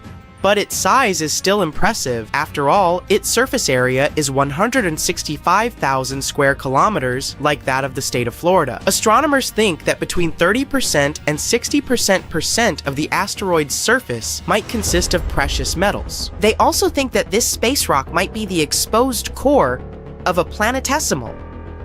A planetesimal is basically a protoplanet, a large space body in orbit around a star, developing into a planet. And this planetesimal could have grown into a full-fledged planet if it hadn't been destroyed in some catastrophic collision billions of years ago. If this theory is correct, Psyche can give us a unique glimpse into what lies deep within terrestrial planets like Earth, where planetary cores are hidden thousands of miles beneath thick crusts and mantles. Now, remember that spacecraft that went to explore the asteroid? After embarking on its ambitious mission, the Psyche probe will travel a mind-boggling 3.5 billion kilometers to reach its goal. This journey will take nearly 6 years. On its way to the asteroid, the spacecraft will pass by Mars in May 2026 and use the red planet's gravity to slingshot itself deeper into space. This maneuver is called a gravity assist, and it will boost the velocity of the probe and refine its trajectory toward the asteroid. By the time it reaches its goal in August 2029, the spacecraft will be set to orbit the asteroid for at least 26 months. During this time, it will analyze its surface, figure out its composition, and attempt to unravel its history. The probe is equipped with some pretty cool tools. One of them is called a multispectral imager. This instrument will snap high-resolution images of the asteroid's surface. It's supposed to help astronomers to study its texture and composition. Then, the probe has a gamma-ray and neutron spectrometer. This instrument will measure the asteroid's chemical elements, including its metal content. A magnetometer will detect a magnetic field, if any, which could confirm Psyche's origin as a planetary core. And finally, an X-band radio system will help determine the asteroid's gravity field, which can offer insights into the asteroid's internal structure. NASA isn't sending the spacecraft to assess the value of the space rock as a mining target. Well, at least, not yet. The main goal of the mission is science. Researchers hope to answer fundamental questions about how planets form and evolve. And this asteroid could help us understand what happens when molten material solidifies into a core. Another question we need answers to is, why did it fail to become a planet?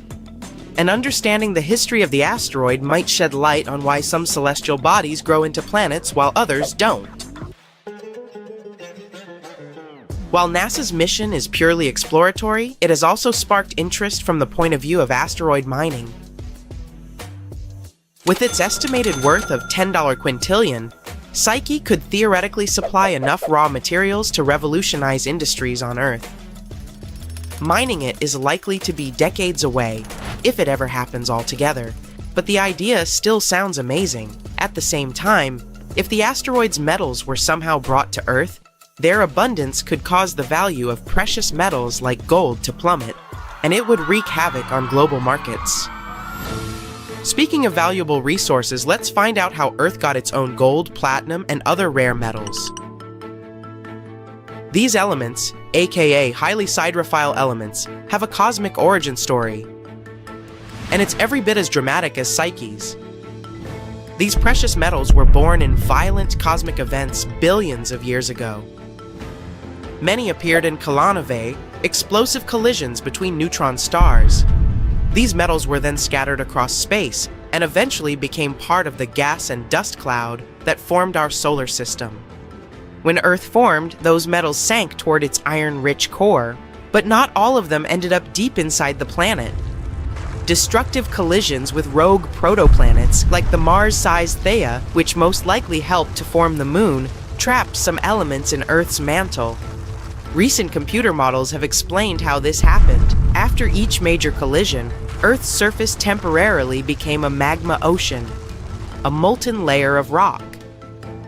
As metals sank through the magma, they reached a partially solid layer that slowed their descent, keeping them in the mantle instead of the core. These metals then moved closer to the surface under the influence of thermal convection. That's what made them accessible for mining billions of years later. While Psyche's metals are all over the news, space has more to offer than just gold and iron. Scientists have discovered, or rather theorized the existence of, different gemstones scattered across the cosmos, like diamonds. The thing is, diamonds are made of pure carbon, and this element is abundant in the universe. On Earth, diamonds form deep in the mantle under high pressure and temperature. In space, conditions for diamond formation can occur in surprising places. For example, nanodiamonds, which are really tiny diamonds, have been found in meteorites. Sometimes they contain gases that give us clues about the early solar system. Scientists believe that it might rain diamonds on our ice giants, Neptune and Uranus. There, high pressures compress carbon into crystalline form. Researchers have also predicted that exoplanets in other solar systems could have gemstones like rubies and sapphires depending on their size and proximity to their stars. Even Earth's moon has its own share of cosmic minerals. Scientists have found some traces of cubic zirconia in lunar rocks, so space might hold even more treasures than we've imagined. But let's get back to the Psyche mission. It might not only reveal the whole potential of space resources, but also underline the issues we could face while dealing with them. For example, mining an asteroid would require the usage of autonomous robots, machines capable of operating in harsh space environments. Plus, we would need efficient transport systems to bring materials back to Earth or process them in orbit. We would need to make sure that mining activities wouldn't damage ecosystems or space environments. There are also legal and ethical issues, like the Outer Space Treaty of 1967. It prohibits any nation from claiming sovereignty over celestial bodies. But with private companies entering the space race, debates over ownership and resource sharing are heating up. And finally, bringing such amounts of metals to Earth could destabilize global markets. So, experts suggest that space resources might be better used in space, for building habitats, satellites, and spacecraft. But no matter whether we ever mine 16 Psyche or not, its exploration will teach us more about the early solar system and the processes that shaped our planet. As of December 1st, 2024, the probe is heading for the asteroid, following the orbit around the Sun. Its journey promises not only to deepen our knowledge of the universe, but also to redefine what's possible for humanity as we reach for the stars. Back in the day, from 774 to 775, Earth got hit with a megablast of radiation. This crazy burst of energy left its mark. Tree rings from that year show way too high levels of radioactive stuff. But what exactly caused it? Scientists are inclined to think that the reason was a solar flare. Some folks think maybe a massive supernova caused the radiation blast. But astronomer Phil Plait says that if that had been the case, it would have had to be less than 1,000 light years away and would have been crazy bright. But there's no record of that happening. No bright, shiny Death Star in sight. Some folks think maybe a massive supernova caused the radiation blast. Scientists ruled out a bunch of other possibilities. At first, they considered that it was a smash-up between neutron stars, or a neutron star and a black hole. These types of crashes produce a super quick blast of gamma rays without any light show, which lines up best with the evidence. But these kinds of collisions are super rare. Plait thinks it's kinda unlikely that this is the answer. He figures we should only see one of these events in our galaxy about once every million years. So having one just 1,200 years ago seems pretty wild. Scientists are seriously worried about these rare events. If one happened closer to Earth, it could seriously mess up life on our planet. Even if it was thousands of light years away, a similar event today could cause chaos with all the fancy electronic systems we've come to rely on. So, it's a good thing those gamma ray bursts are so rare, because if they were more common, Earth might be in for a rough ride. You may think that if our planet could withstand mega radiation blasts, it can easily withstand something less frightening. Let's say grasshoppers. Sorry to say that, but it's not exactly true. Back in 1874, during a hot summer in Kansas, things took a strange turn. Grasshoppers, or should I say locusts, invaded the Great Plains like nobody's business. They came down like a storm, blanketing houses, trees, and even poor trains passing by. These bugs were on a mission to cause chaos. Farmers had to scramble to protect their wells and just about anything else worth saving. Locusts landed everywhere, wreaking havoc on everything in sight. Even poor sheep lost their wool. Locusts even stripped paint off wagons and handles off pitchforks. This is how destructive they were. Livestock tried to fight back by eating them, but there were just too many of these insects. That year, those critters caused about $200 million in crop damage. The locust invasion was so tough, even the US Army stepped in to help. In the end, locusts began to disappear, sparing the plains from further devastation. Natural disasters can be even more unexpected than radiation blasts from space and locust invasions. Check this out. Back in June 2017, a reindeer herder up in northwest Siberia was minding their own business when they suddenly heard a crazy loud blast and saw smoke shooting up from the ground. If that happened to me, I'd need to change my pants, sorry. Later on, they found this huge hole that was like 7 meters wide and nearly 20 meters deep and was surrounded by chunks of ice and dirt. It turned out that there were over 17 such black holes in the area. They were filled with peaty water and shrouded in mystery. Some folks thought those were sinkholes. Others were sure they were left by top-secret device tests or even a bunch of meteorites. Now, the latest idea is that these holes are actually craters caused by the Arctic warming up and melting the frozen ground. The theory states that as the ground thaws, gas pockets trapped beneath the surface burst through, creating such dramatic holes. Apparently, these eerie craters have been showing up in specific spots in Siberia, where ancient geological faults have been leaking out hot natural gas for ages. Combine that with some leftover methane from old lake sediments, and you've got a recipe for some explosive surprises as the planet heats up. Not scared yet? Alright, maybe you're afraid of darkness, huh? If so, you wouldn't like it back in 536. It's the year when the world went through a crazy 18-month period of darkness. A mysterious fog covered Europe, the Middle East, and parts of Asia, blocking out the sun and causing chaos. It was like the Dark Ages, but for real. It turns out that the main culprit behind this fog was a volcanic eruption in Iceland. This eruption spread ash across the northern hemisphere, causing temperatures to drop and crops to fail. People were freezing and starving. It was a mess. Historians from back in the day even talked about how weird it was. The sun looked like the moon, summers were freezing cold, and even China had summer snow. It was all because of the volcanic ash blocking out the sun. And to make things even worse, this period of darkness sparked the beginning of the bubonic plague in 541. Talk about a rough time to be alive. Let's go back to Siberia real quick. Back in 1908, way out in the wilds of Siberia, an asteroid dropped in for an unexpected visit. Today, we know it as the Tunguska asteroid, but it didn't get its name instantly. Local folks only caught a glimpse of the show, a bright fireball streaking across the sky, followed by a massive boom. Trees went flying, fires blazed, and animals weren't too happy about it either. But since the area was so remote, not many folks took notice. For almost 2 decades, nobody bothered to check out the Tunguska site.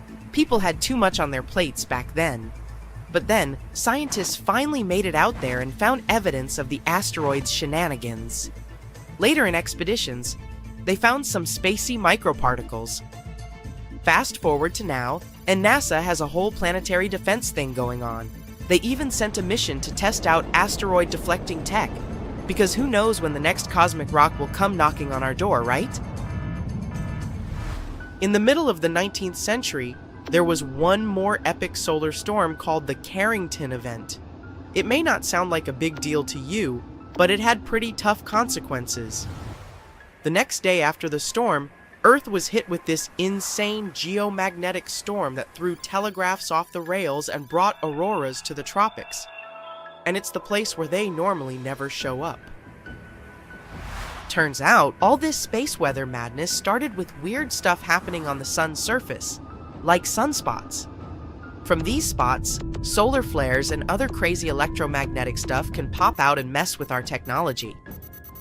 Massive solar storms like this one can shoot out from the sun at speeds of up to 2,196 kilometers per second. They can contain billions of tons of solar material, complete with a sassy little magnetic field that loves to mess with Earth's magnetic field when they meet.